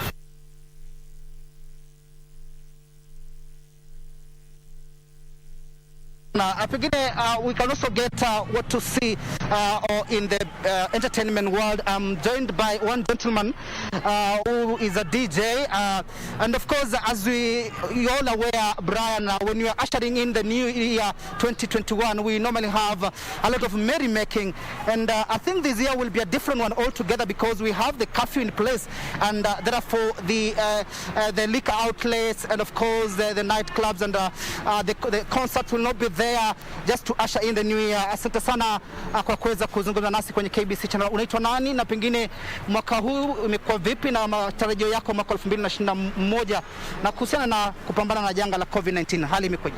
So my name is Kennedy Martin, and I'm a DJ. Personally, the year has been rough for us as the entertainment industry because like it's been 3/4 of the year has gone without us having any shows or going to work, and not only the entertainment industry has been affected, also the staffs who work at the club have also been affected. So we are hoping that before the end of the year, as we usher in the coming year, that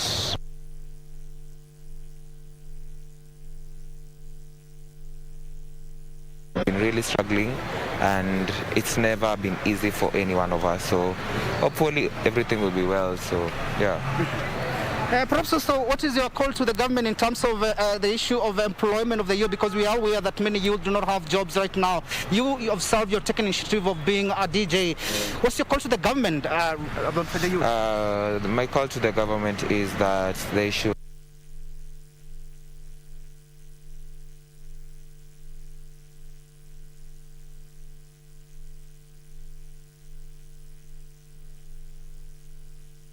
be the same, because the times are moving right now and people are competing with other countries, so we don't want to be left out. So if the government can ensure youth are getting more opportunities, it will be well for us. Thank you so much, gentlemen. Maybe can allow me one gentleman who has been standing here to give his comment about how he has experienced the year 2020 rather amidst the pandemic. A gentleman, just come closer here. Asante sana kujiunga nasi. Mambo yamekuwa vipi mwaka huu 2020 wakati ambapo taifa linapambana na janga la COVID-19? Unafanya biashara, umeathirika? Mimi naitwa Harrison Jenga, na kwa upande wangu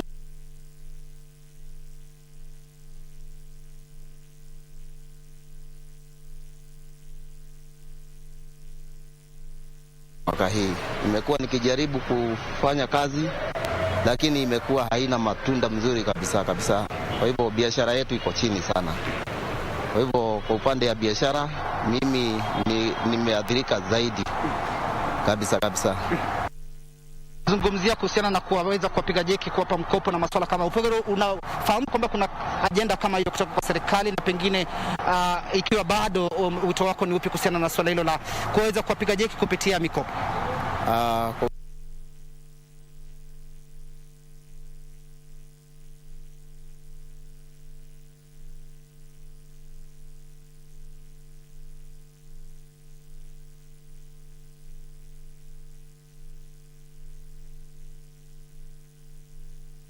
Sina mkopo mahali nimepata kutokana na upande wa serikali. Kila laheri katika biashara yako. Asante sana kwa kuzungumza nasi. Mtu mmoja pengine aweze kuzungumza nasi. Karibu sana ndugu. Unaitwa nani na unafanya nini hapa katika jiji la Nairobi? Hali imekuwa vipi? Kwa majina naitwa Daniel Ongera. Unaweza uweze kujikinga? Kwa majina naitwa Daniel Ongera. Ambassador. Sasa kwa hii mwaka COVID-19 imekuwa shida sana kwa hii biashara yetu. Customers hawapo tangu hii corona ianze, imekuwa na shida ngumu sana. Pengine wito wako kwa serikali kuhusiana na watu wa kawaida waweza kuhakikisha kwamba wanaimarika masuala ya ajira na usalama wa chakula na masuala kama kuhakikisha kwamba vijana wameweza kwa mstari wa mbele kuweza kupambana na hacha. Sasa rudia swali. Wito wako kwa serikali ni ipi wakati huu ambapo tunazungumzia kuhusiana hakuna ajira, wakati ambapo tunazungumzia vile vile kuna ile mchakato wa kufanyia katiba marekebisho? Unaona kwamba ni masuala tunaweza kuangazia kwa sasa ni job, BBI au tuangazie uchumi wa taifa? Mimi kulingana na mimi BBI ningesema haingekuwa, kwa sababu ya hii mwaka umekuwa mwaka ngumu sana. Serikali ingeangalia kwanza mambo ya uchumi, ile kabisa mambo ya uchumi kwanza, ndio watu wapate chakula. Sasa hii mambo ya BBI imechanganya mambo mingi. Asante sana. There you have it, O'Brien, Kimani. That is sentiments from a number of Kenyans here in Nairobi Central Business District. Many of them actually indicating that they are going through rough time at the moment. We are having this COVID-19 pandemic, and they are telling us that the economy has been done, and they are calling upon the country to focus on ensuring that we have a stable economy. And of course, also there's some who have been talking about the Building Bridges initiative, and they are saying it is time yet to do the changes in the constitution, but others are actually having a different opinion altogether. Remember, this year also we have undergone a number of things, having a number of calamities and tragedies. Early this year on February, before even the COVID-19 pandemic, we lost a man who ruled 24 years with an iron fist, the second president of the Republic of Kenya, Daniel Toroitich Arap Moi. Later on, the people in the spiritual world also lost Ndingi Mwananzeki, the Catholic Archbishop, who lost also his life, and we also have 4 legislators who died this year. That include Msambweni, Member of Parliament, Suleiman Dori. We also have Justice Murunga, the Member of Parliament from Matungu, James Lusweti of Kabuchai, Machakos Senator Boniface Mutinda Kabaka. We also have one governor recently actually dying. That's the governor of Nyamira.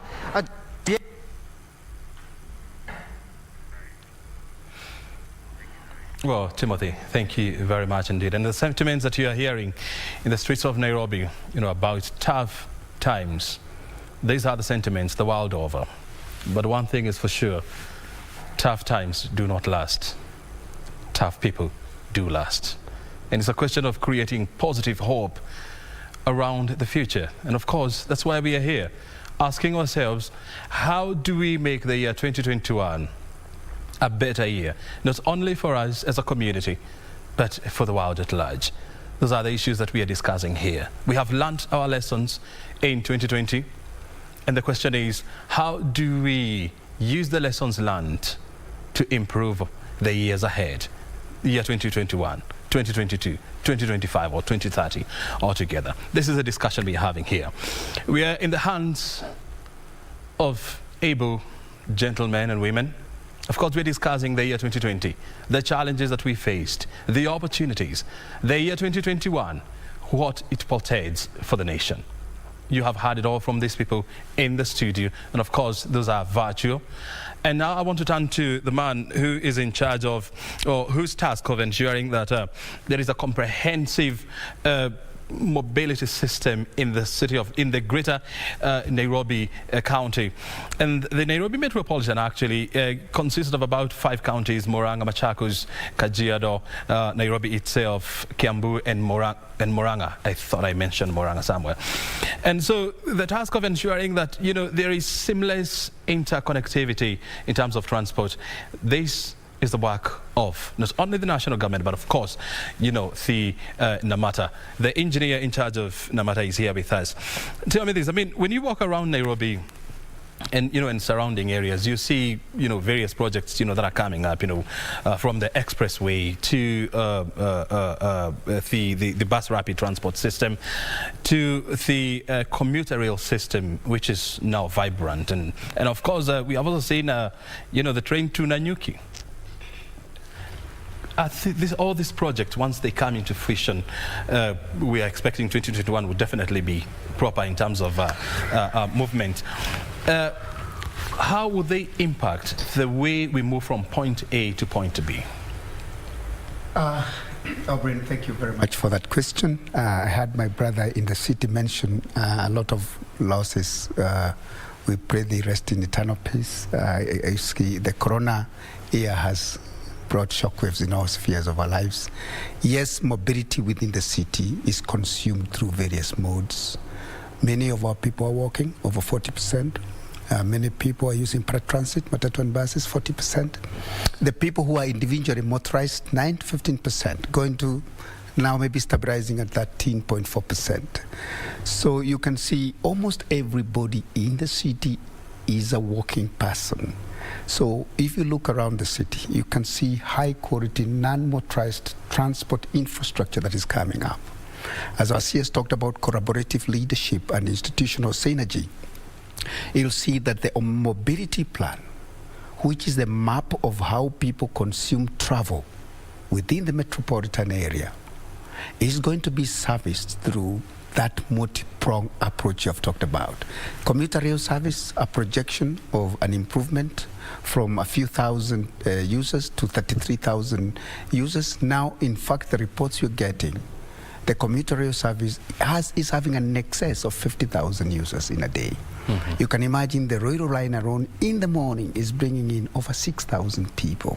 6,000? 6,000. Mm-hmm. Suppose looking at the studies that were done in 2010, talking about 3 million trips into the city. If we revamp our public transport sector and transform it, and maybe even just save 10 shillings per that trip, that is 30 million Kenya shillings per day, is 1 billion shillings per year. If it is 100 shillings saved, it's 10 billion. So you can see, even as our people speak about issues, household income, you can hear everybody's talking about household income. How people are transported within an urban environment is an indicator of the quality of life of those people. Mm-hmm. In fact, the most civilized societies treat the lowest of their people with high esteem and with quality service. And I think as we move forward with a comprehensive mass rapid transit system that has an optimal integration, and having developed a clear, maybe fair policy, and put in a service quality index, like a promissory note, that this is how I promise you travel from Umoja to the city. This is my promise. This is how you travel from Machakos to the city. Then we'll be talking about a value proposition to the public. And this is where we are moving towards as we develop the mass rapid transit system. Why integration? Integration, optimize public investment so that there is no wastage. Mm-hmm. Again, also utilize existing infrastructure, like the commuter infrastructure that already exists, and maximize on it. You've talked about the Nanyuki line. I think one of these days you'll be able to travel to Nanyuki is quite comfortable line. I'm looking forward for that, actually. One thing people talk about, they say legacy projects. But as we move on, me and you, Kimani, maybe I saw you somewhere taking a photo with KICC when you were young. This will be heritage infrastructure, whereby our youth will be proud to take a photo against an expressway that is a first in the region. We'll be proud to take a photo on a mass rapid transit system where we have things like sanitization booths as a new standard into the safety and security of the commuters. So I think we are looking forward to a healthy, vibrant future. Yeah. I think, Kenyans, I think they need to understand this in the broader context.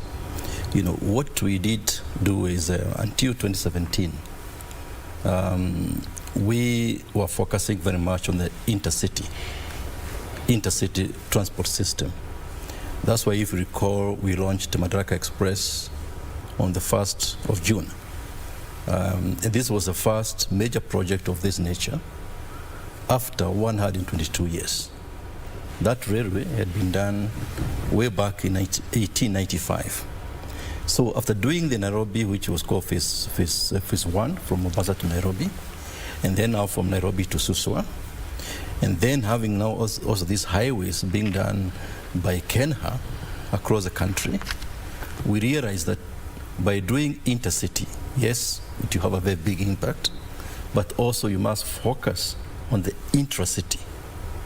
Because what's the point of bringing people from Mombasa to Nairobi? And then they cannot go, now move around within Nairobi. That's why we had to complement the SGR, the intercity SGR, with now the intracity commuter rail. And that's how this concept came about. When we said the two are complementary. That's why as we are doing this commuter rail from the Nairobi railway station, one of the key stops is SGR terminus in Syokimau, to make sure that that connectivity between the commuter rail and the SGR is there, number one. Number two, also the connectivity between the rail system and the aviation sector. And that's why one of the recent commissioning which was done was to put now the railway system, commuter system, together with the BRT to take not just the railway passengers, but also the airline passengers. So today you can actually take a train from the railway station here, you go to Ebakasi village, and then from there you get the BRT, which takes you right into the terminal, into JKA. So I think that concept really truly requires to be understood. And you see also, O'Brien, there's no country globally which ever had any development without a robust public transport system. You go to London, you know, you got the British Rail, which is intercity, but then you got also London Transport through the tube system. So the two are interlinked. You land in a place called King's Cross, then you got into British Rail. So this is what we are trying to do. And I think through Namata, this dream will be realized. Secondly, I think people have to also realize that you cannot manage Nairobi on its own. That's why Engineer Gitao is saying, look, as we look at what we are doing in the city of Nairobi, you must look at the bedrooms, as we call them, the bedrooms of the city of Nairobi. And those are the other 4 counties which you mentioned. Because during the day, we have estimated we have 7 million people working here or living here. During the daytime? During the daytime. At night, it goes down to about 4 million, which means you have to find a transport system which is getting these people out of the city of Nairobi. And that's why it was so important that now we have Namata, we have NMS, and we have these other agencies working together to provide a total solution to Kenyans. Yes. Very well, thank you for that insight. But I want to cross over now to Dr. James Mwangi. James, you have had, you know, the cries of Kenyans in the street, you know, yes, talking about, you know, how business has been low and how they do not have money in their pockets. And, you know, a broke Kenyan is an angry Kenyan. That's what we say in the streets. As a banking industry, what other measures can you put in place to ensure that, you know, Kenyans in the streets and those who are in business and they are struggling, you know, can, number one, get their business to be liquid enough, and number two, they have money in their pockets, you know, to spend by offering them, you know, low interest rates loans, and of course, you know, facilities that are that they can manage, you know, for a bit of long time. Brian, the banking industry have been very, very responsive. First, it chose with the guidance of central bank to stick to the interest capping rates. So the maximum interest rates from the banking industry to date are still 13% that existed during the interest capping period. This was purely to accommodate Kenyans. The second one was the waiver of mobile fees. And if you look for a bank like Equity Bank, that accounts to about 150 million shillings every month that is waived for customers to accommodate them. So if you look at the entire industry, that might be closing maybe close to between 600 million to a billion shillings every month. And that, I would say, is consumable income that the banking industry is delivering to the citizens.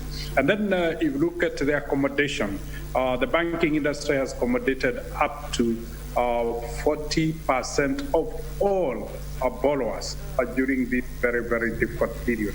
At Equity Bank, we have accommodated up to 45%, giving them a breathing space, giving them time to adjust to their businesses, and maybe for coronavirus pandemic to be resolved. So that level of accommodation has played very, very heavily. And lastly, the banking industry has gone out of its way to reach out to the communities and provide the solution to communities. If you look, most of the banks, including Equity, we are screening temperatures in the banking halls. And so we are constantly reminding people this is a COVID environment. And again, where there are early signs of infection, that the people are advised to seek medical attention and to isolate until it's identified. So because we handle huge numbers of customers, and we have used that advantage to support government executing the health protocols. But it is the state of the banking industry. I think if I can talk specifically of Equity Bank Group, we have dedicated together with our partners 1.7 billion shillings to support the fight against the COVID virus. 300 million has gone to Wings to Fly Kids to give them a monthly bed to survive, to provide them with a solar panel, a charger, a radio, so that we could bridge for them the digital divide. They can remain in school, they can access their lessons through either radio or the mobile phone, and then sustain them and their families, because we support them because of their humble background. But beyond there, it's where the banks, and I'm really glad at the COVID response fund that we have about 3 or 4 bankers on the board. You could almost see the collaboration of rivals to solve our society's problem. And Equity Bank has been able to put 1.4 billion shillings to support PPEs for the frontline medical doctors for all the health facilities. 58 hospitals that have been dedicated. And I'm glad to say we've been able to provide the PPEs up to now, and we still have money to provide those PPEs for another 1 year. So essentially you can see banks rising up. And eventually what has happened is the banks are affected as the Kenyans. And we could see, for instance, Equity Bank, as at 30th September, our profitability was down 18%. And if you look, the NPLs for the banking industry have risen to an average above 13, one of the highest rates maybe in the last 10 years. And essentially, this is accommodation. And you can see the banks have chosen not to be the cause of a systemic crisis. They have decided this problem should be solved jointly with everybody. It's collaboration, it's partnership. And lastly, it's collaboration, as Betty said, CS Betty said, the government and the private sector, we have set up a guarantee fund to accommodate the SMEs. The government of Kenya and Equity Bank have set together with MasterCard Foundation, we have set to support 200,000 SMEs to create 5 million jobs within the next 5 years in the country. So this process of innovative collaboration and partnership is what will really get us out of here. But I think time has come for us not just to look upon the government. The government has done a lot. We've seen what the tax reforms and rebates that it has given. We've seen the programs like Kazi Mitaani, just to ensure the youth that are occupied, that youth have livelihoods. So essentially, everybody is doing their part. And I think I want to appeal to every Kenyan to recognize and realize they have a contribution to make. As they expect others to play a contribution, each of us must play a contribution. And the most effective contribution will be innovative ways of reinventing ourselves. We have to repurpose if it is our businesses. We must rethink where the economy is going. We must rethink how the markets are reallocating resources and align ourselves to the new economic development. And lastly, banks have jumped in, and I'm glad that Equity has been recognized for Business for Peace Award this year. But we have also joined the international community calling for purpose first. We're saying, yes, let's not rebuild the world the way it was. Let's build afresh. Let's build better. Let's create a resilient world, and let's create a more even equitable world. And banks have played a very, very big role, and I'm proud that Equity has been a signatory to the global rallying call of building better. Very well. Thank you, James. I mean, in your putting it, correctly there, that each and every one of us, has a role to play to ensure that we rise above the current crisis. And this is why I want to bring in, the CS for Trade, Betty Maina. In June of this year, the Central Bank of Kenya released some very scary data, where they were saying that almost 70% of small businesses, were facing collapse because of liquidity crisis.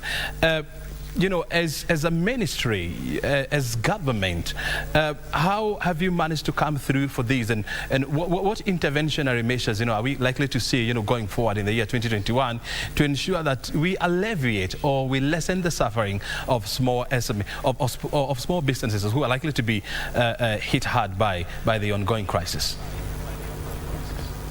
Thanks. First, two things. Many businesses have suffered. I mean, I think we've acknowledged that it's been a very, very challenging year. But the things that James has just been talking about, Dr. Mwangi, are actually joint initiatives of government and the private sector. The credit guarantee scheme is really intended at targeting support to SMEs. The support work that we do with the micro and small enterprises authority is supporting businesses. The Kenya Youth Enterprise on Opportunities Program, KYOP, has trained many young people and even lent them money. I mean, it's not a lot of money, but 40,000 goes a long way in supporting a lot of these small businesses. But there isn't enough money in the world to go around for every business. So I think the question is each financing institution, be it a government institution like KYOP itself or even the Kenya Industrial Estates, will make a judgment call based on the business that presents itself to it. And I think my message to us and to all businesses is to actually step in and walk into these banks, into these financial institutions, and make your business case. Money will not find us at home. Money will not find us if we are not in an organized group, because it is very difficult to, first of all, identify those needs and until people come forth. So I think the point to make is, for the little that has been made available, the organizations that are the mediators, the intermediators, even if it is something like the Chamber of Commerce, will make a judgment call on the nature of the business that has presented itself.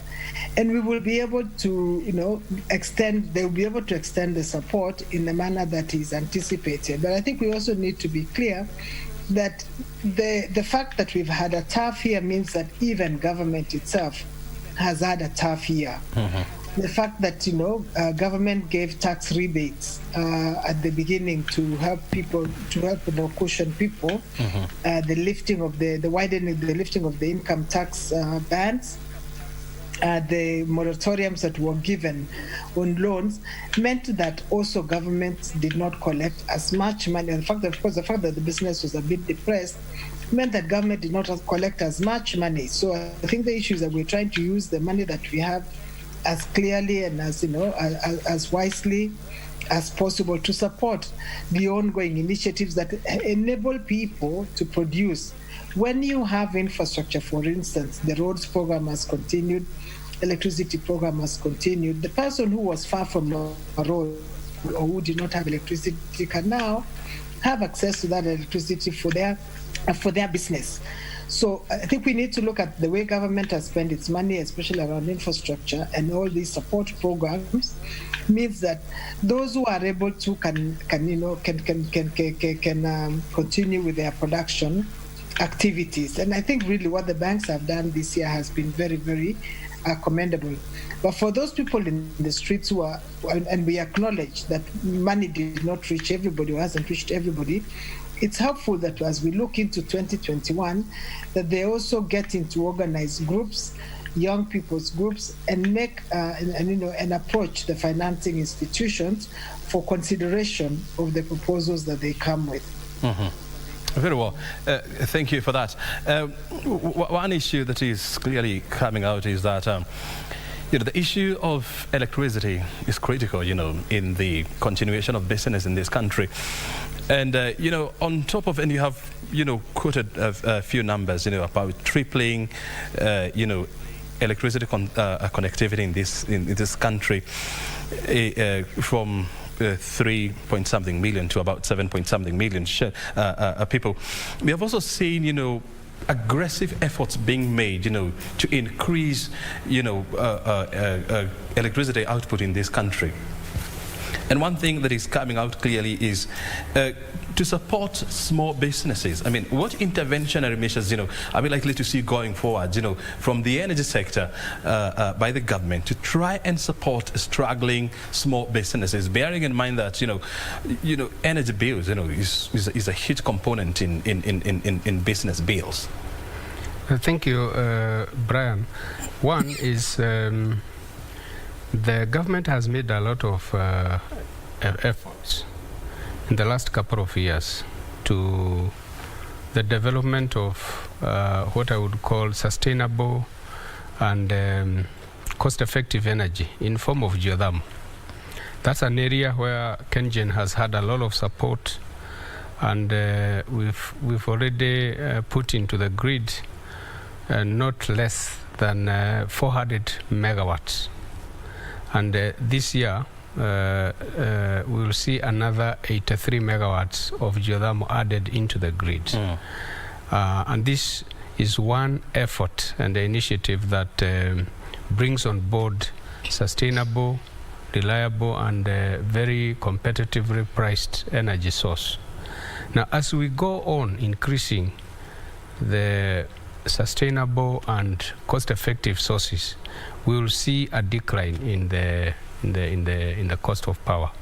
But we must also be very careful that we do not starve the sector, because the sector is self-funding itself at the moment. In terms of what goes into the operations and maintenance and generation of electricity, is not subsidized by the government. What the government subsidized is the many capital investments that goes into also reducing the cost of power through other initiatives that like losses. Once you reduce the losses, then it goes towards reduction of power.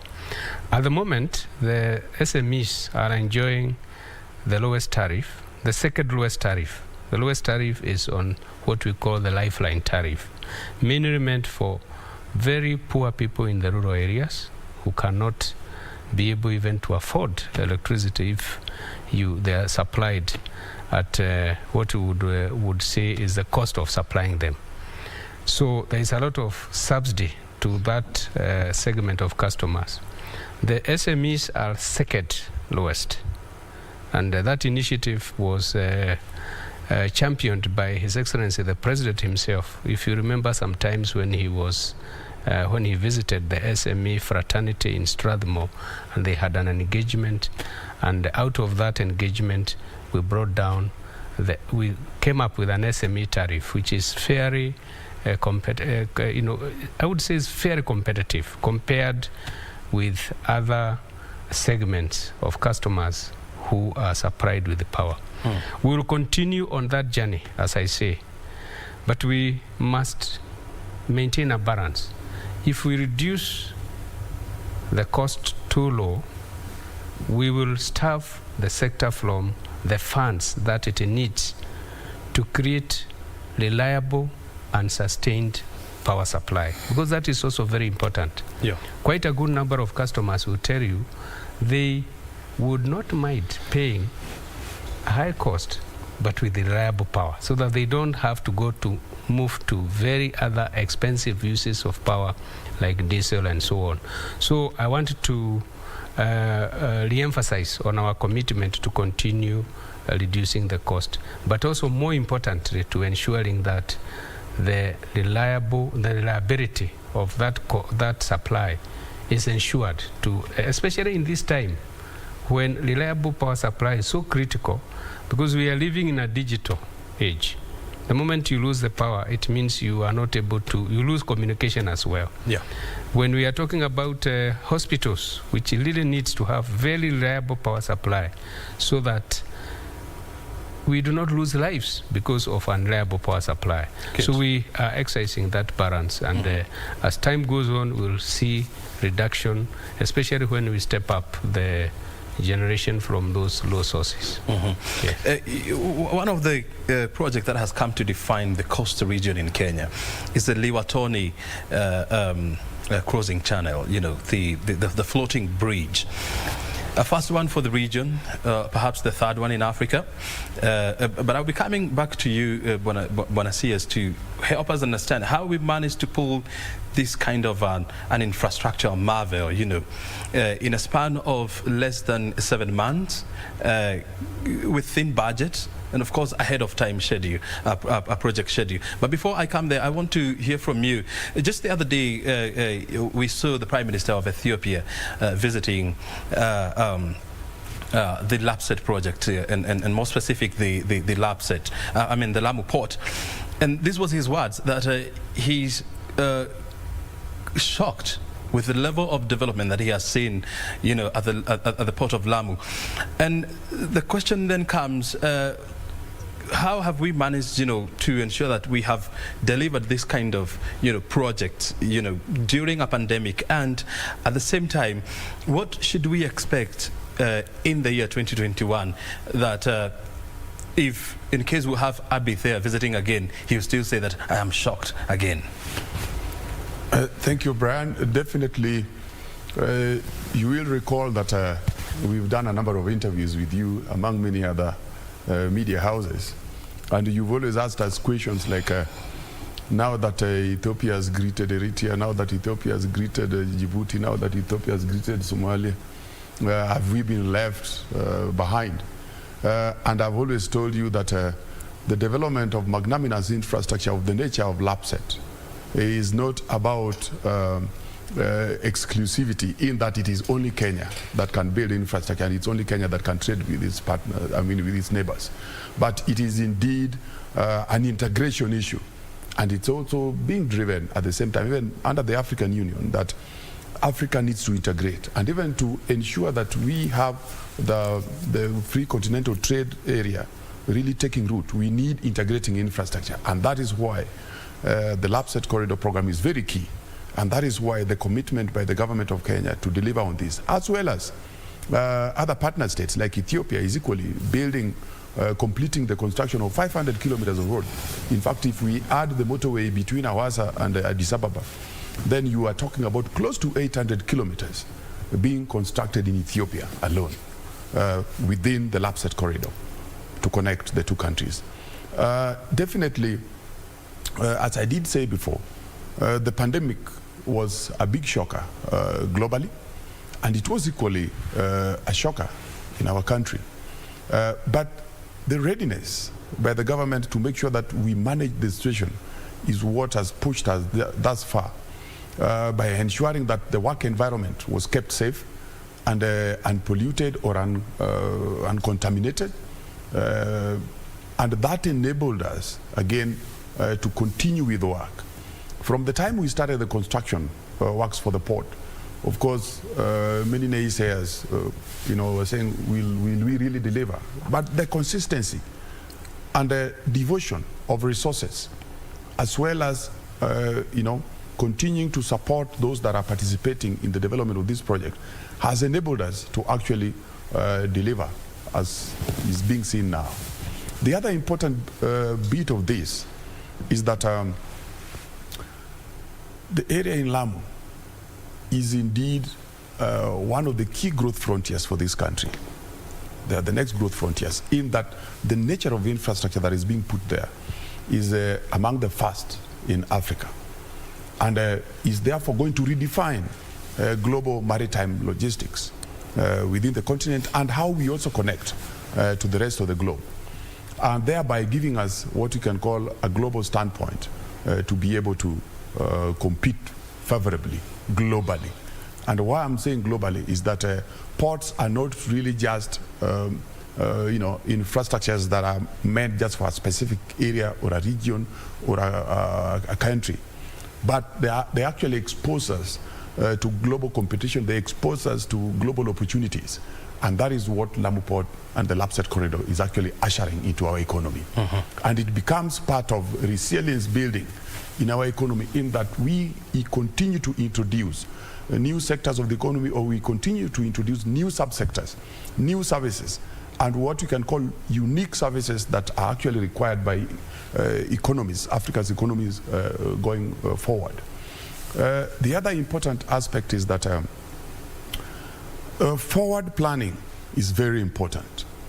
And the government has ensured that under the Vision 2030, and if you look at, again, the four priority agenda, we have kept a very strong policy platform for developing infrastructure, not just for today, but to ensure that as we continue to move into the future, we create a stronger competitive edge for Kenya. We create a stronger competitive edge for East Africa, and also prime Africa's industrial growth going forward. Yeah. And this pandemic, I would say, has been a great lesson, not just a negative lesson, but it is also a positive. We've taken it positively, in that the plans that we have, the policies that we have, are actually taking us to the next level where we need to be.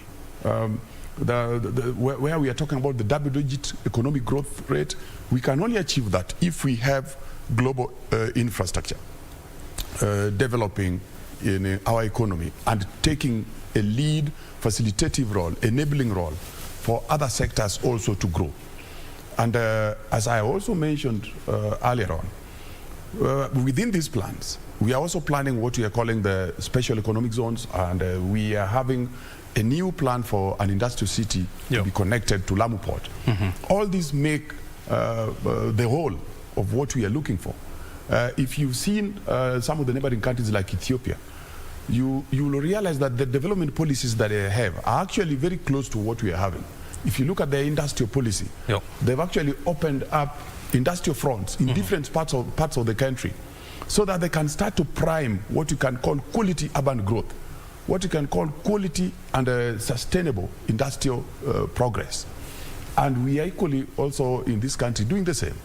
So by connecting to Ethiopia again, it is something that brings us to the fore to realize that we need to bring stronger partnerships into our economic development agenda. Very good. And that's why the Ethiopian Prime Minister coming to Kenya to see what we've done with regard to the delivery of Lamu Port was actually something of great interest to him. And since that time, we've seen a number of interested traders or even investors in Ethiopia calling us to ask. So it seems that the port is getting ready for us to start exporting through Lamu and importing through Lamu.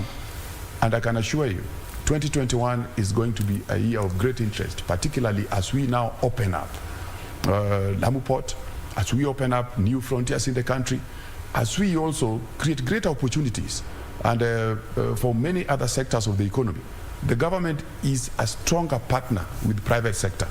And it is at these difficult times that we've seen many economies redefined. The US, under the Great Depression, actually came up with strategies on how to strengthen resilience in the US economy. Very good. And that's what put them forward. And Yes. we believe what we are doing today with magnanimous infrastructure, transformative infrastructure of the nature of LAPSET corridor, that is what is going to give us the resilience that we are looking for in our economic growth and development. I can see the CS wants to make some inputs there. Yes, Brian, I think one of the things which I really want to emphasize, this government, led by His Excellency President Uhuru Kenyatta, is a government of results. We, as you have seen, talk about deliverables which are tangible. And we long ago stopped talking about concepts and this and that. What Kenyans want is actually things which you can point at, which has been achieved, and which are benefiting Kenyans. So before I actually comment on what you talked about the Likoni floating bridge, let me add to what Kasuku is saying about this LAPSET corridor. Because if you ask most Kenyans, they may not even know what is LAPSET, the ordinary Kenyan. But what we've done is to create a corridor which is real, which you can say this corridor is starting from here, going to that point, and so forth. Because there's no point, and it will be meaningless, to do a Lamu port, but you do not have actually a corridor which now people can use to connect to the other countries. What you've done is to say now, look, if you're starting from Lamu port, how do you get to Moyale? That is a question which people have to know. Because LAPSET, yes, is Lamu port, Southern Sudan, Ethiopia corridor. But they want to know what is the route and have you actually put plans in place to achieve what you are saying. And so in terms of those specific deliverables, there were some missing links. You recall we did a road from Isiolo to Moyale, 530 kilometers, which saved people moving from 3 days to 7 days. That is complete and actually works very well. But if you go downstream now to Lamu, there was no connectivity. And what's the point of doing a Lamu port which is not connected? So what we've done is to say, starting from January, mid-January next month, there's a contract which... This is 2021? 2021. There's a contract which you commence in mid-January from Lamu Port to Garissa.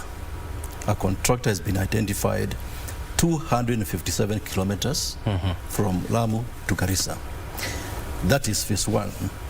Phase two had been completed actually, because it's from Garissa to Modogash. That already is tarmacked and motorable and no problem. But then thirdly, there was a missing link now from Modogash to Isiolo. And this, what we've done is to agree with the World Bank to support us in the funding. Procurement is an advanced stage. And so when that link is done, so we have the 4 sections, Lamu, Garissa, Modogash to Isiolo, and then Isiolo all the way to Moyale. Then you can say you have a LAPSET corridor. And then from Isiolo, one leg goes towards the west, towards Nakadok in the border with Southern Sudan. This is what we are trying to tell Kenyans, that LAPSET is not a concept anymore. It's real. It's a project that is happening. It's happening. Allow me, because of time, I know you wanted to ask me about the issue of the Likoni floating bridge. This is another tangible deliverable. That there's no need of people talking about problems of the ferry, day in, day out. You have to provide solutions. And let me disclose this, what happened. One Saturday morning in July, early July, His Excellency the President was watching a live video in the communication room in State House. This was in the height of COVID. And by then we had started social distancing in terms of the ferry. You could not carry there are many people who used to be carried in the ferry. So because of that, there were long queues, people waiting to board the ferry.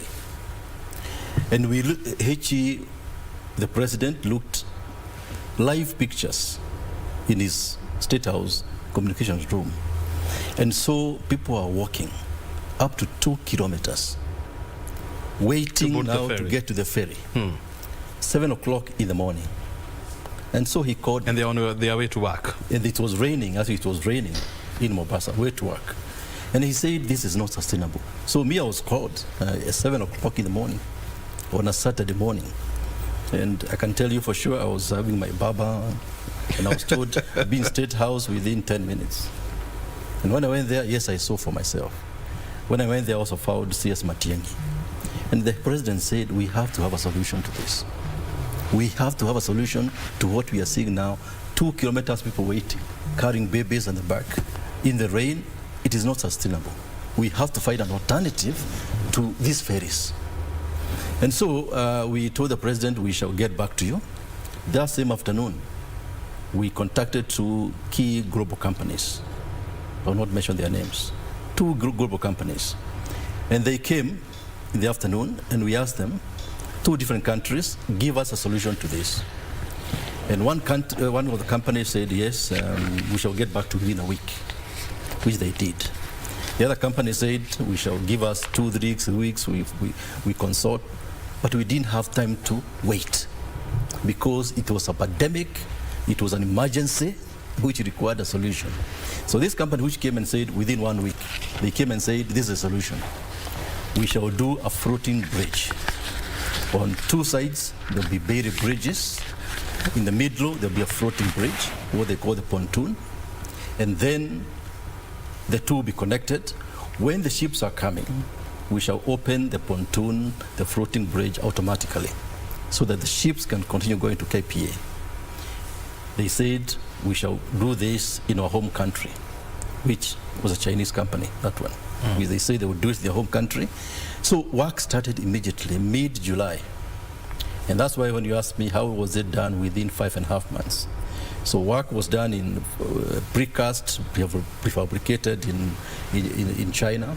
At the same time, the buried bridges were done on both sides, anchored in the sea, up to 80 meters down there. And within 3 months, they brought the prefabricated floating bridge. And so they started now fixing the 2. That's why within 5 months, it was ready. Within 5.5 months, His Excellency the President, when they commissioned it, Christmas, everybody was crossing through. And we have never been so happy, O'Brien, to see people, in fact, they were not even walking normally. They were marching, if you saw that, led by the NYS. There is no further joy, no bigger Christmas gift that could have been given by the president other than this one.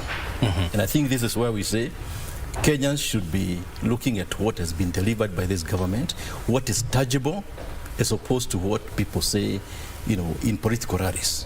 And this actually now brings in a very interesting concept, and that you know, the pandemic has taught the country that things can be done, and things can be done quickly, and things can be done within budget, and things can, and I mean, we can see deliverables.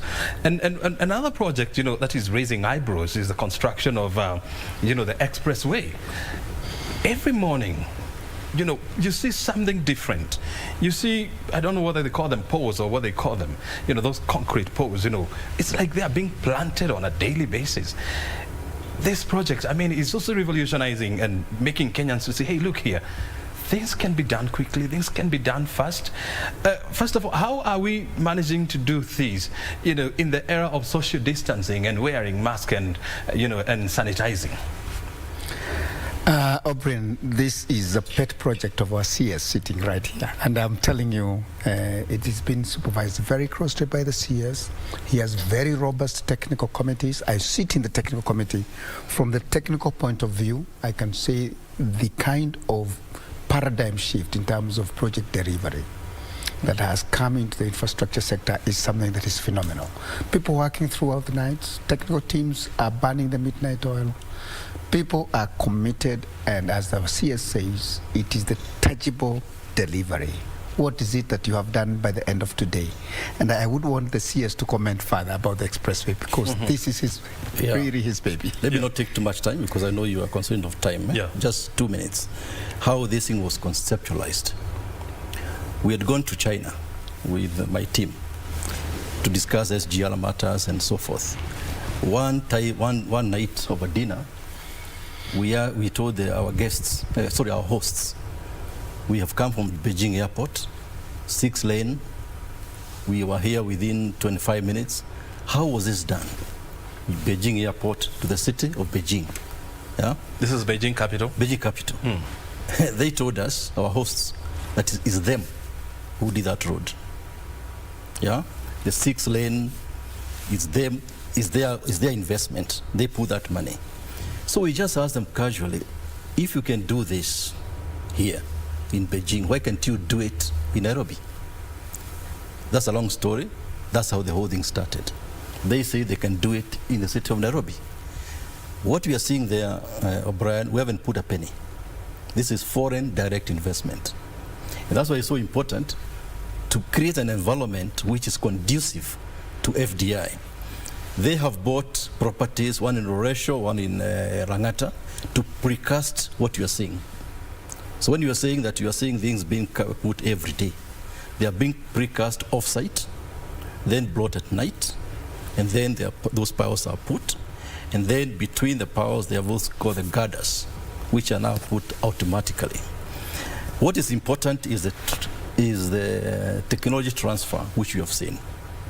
That people are building these bridges, because it will be a big bridge from capital city all the way to Westlands.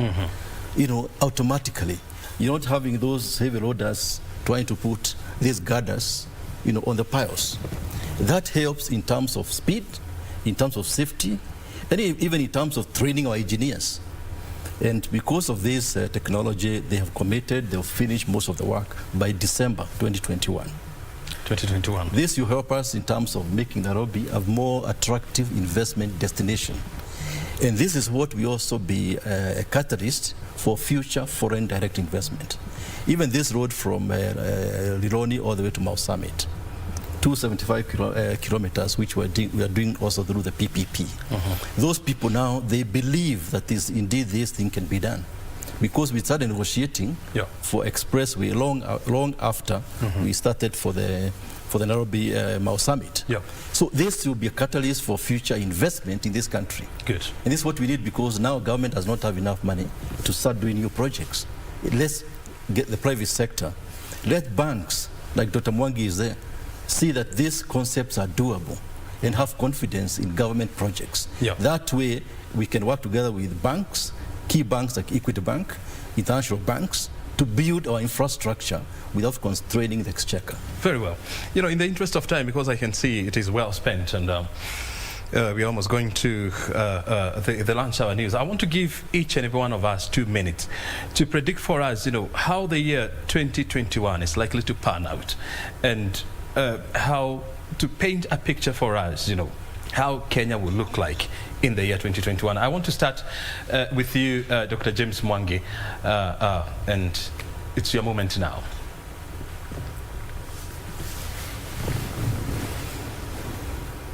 And we certainly look better. I think the health pandemic challenge is now increasingly being brought under control through the vaccine. And so what we will then see is a quick economic recovery because it's an economic crisis that was brought down by shutdown. So once you remove all these economic shutdowns, then the economy will bounce back heavily. The second aspect is the best of human resilience is likely to come out. We have seen the response in innovations. We have seen repurposing of businesses. We have seen how Kenyans have turned in manufacturing of PPEs, something that was non-existent in March, and now we are a major exporter of PPEs. That resilience is likely to inspire greater and greater innovations in the country. And lastly is greater transformation of the country through these massive investments that the government is putting in terms of infrastructure, whether it is physical infrastructure or soft infrastructure. That is what the private sector have been waiting for. And I'm glad to see that the dreams of Vision 2030 is now being realized. Very good. Thank you so very much indeed. And also, it's good to appreciate the fact that you are part of the team that has managed to deliver, or that has led to the delivery of Vision 2030, being the immediate chair of Vision 2030 Delivery Board. Thank you very much indeed for your time. Madam CS, it's your turn. Okay. Thank you. I also share James's, Dr. Mwangi's optimism about 2021. I think what has happened is that we have seen our capacity to cope with the shock of 2020 and still come out stronger. I mean, and some of the numbers that haven't been shared is, I mean, Kenya's economy has still done, okay, it's been hit, but it has done better than many in the region.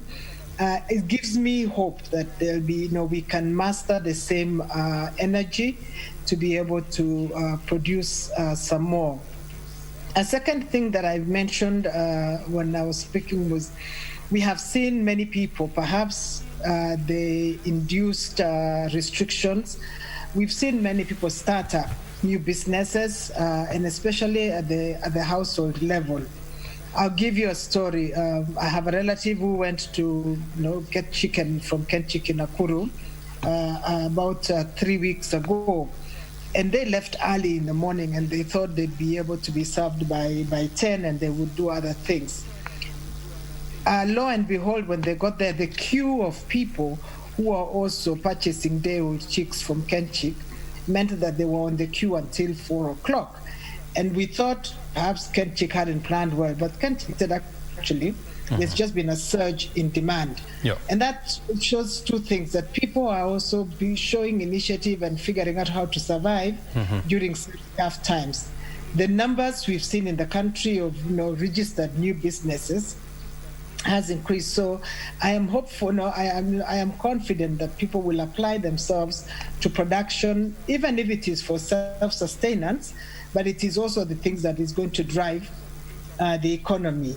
One of the things that we didn't get to talk about is that Kenya is, in the process of concluding major trade agreements with the Americas, which would secure us the market. We concluded a trade agreement with the UK conducted virtually, which also guarantees us security of market. So that is enough of a signal for people that they can produce and that there will be an export market for their products. We didn't used to grow avocados 3, maybe 5 years ago, but now we are the 7th largest producer in the world. So there is a resilience and there is a productivity in Kenya that they will apply themselves to, because first of all, they're clearly thinking about their own livelihood. So very well. That, for me, that self-sustenance spirit and self-preservation is what will tide Kenyans over in the new year. Thank you very much. Thank you indeed for your input. Yes, Engineer, quickly.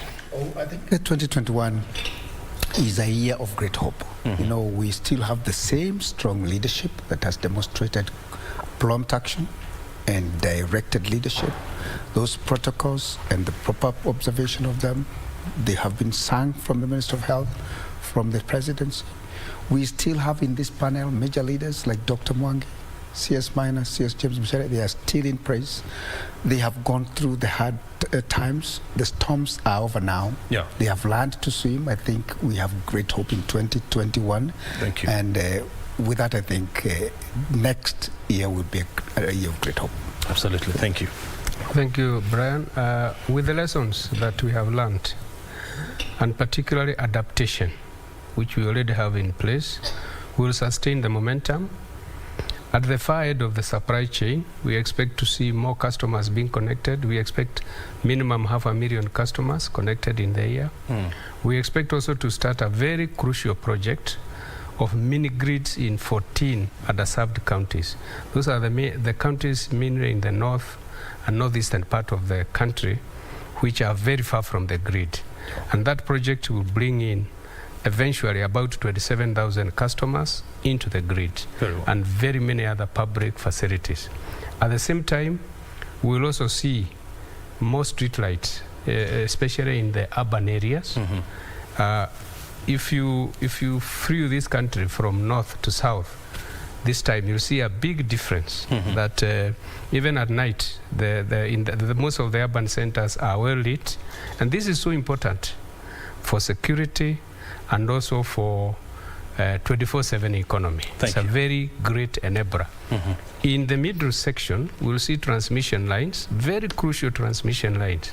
One of those lines is from Okaria, Lesos, Kisumu, which we expect to see its implementation fully by February, so that those customers in the western part of the country will start enjoying quality power. Then we'll also see an interconnection between ourselves and Ethiopia, a line which is very high voltage, 500 kilovolts direct current line, completed within the year, and that will enable us be able to exchange power between ourselves and Ethiopia. Then we'll also see Kenya and Tanzania interconnected, and at the same time Kenya and Uganda interconnected with a very high voltage line. Far into the start, the generation part, we will see more geothermal coming into the grid. We have an 83 megawatts, one of the units in Okaria. We call it Okaria 1 Unit 6. It's 83 megawatts is to come into the grid. There will be a wind project, 100 megawatts, and smaller hydropower projects and all these of projects about are 10 coming megawatts. into fruition all next these year. Should be coming on board this year. Thank you very much. So we will much. continue with the momentum, we will sustain, and as I say, the lessons which we have learned and the adaptation will be applied. Working within the COVID protocols, we'll be able to sustain that momentum. Thank you very much. Yeah. Yes, Kasuku, 1 minute. Thank you. Definitely 2021, I would say, will be a year of optimism and enthusiasm. Definitely continued delivery of strategic infrastructure of the nature of LAPSET, among the others that the CS already spoke about.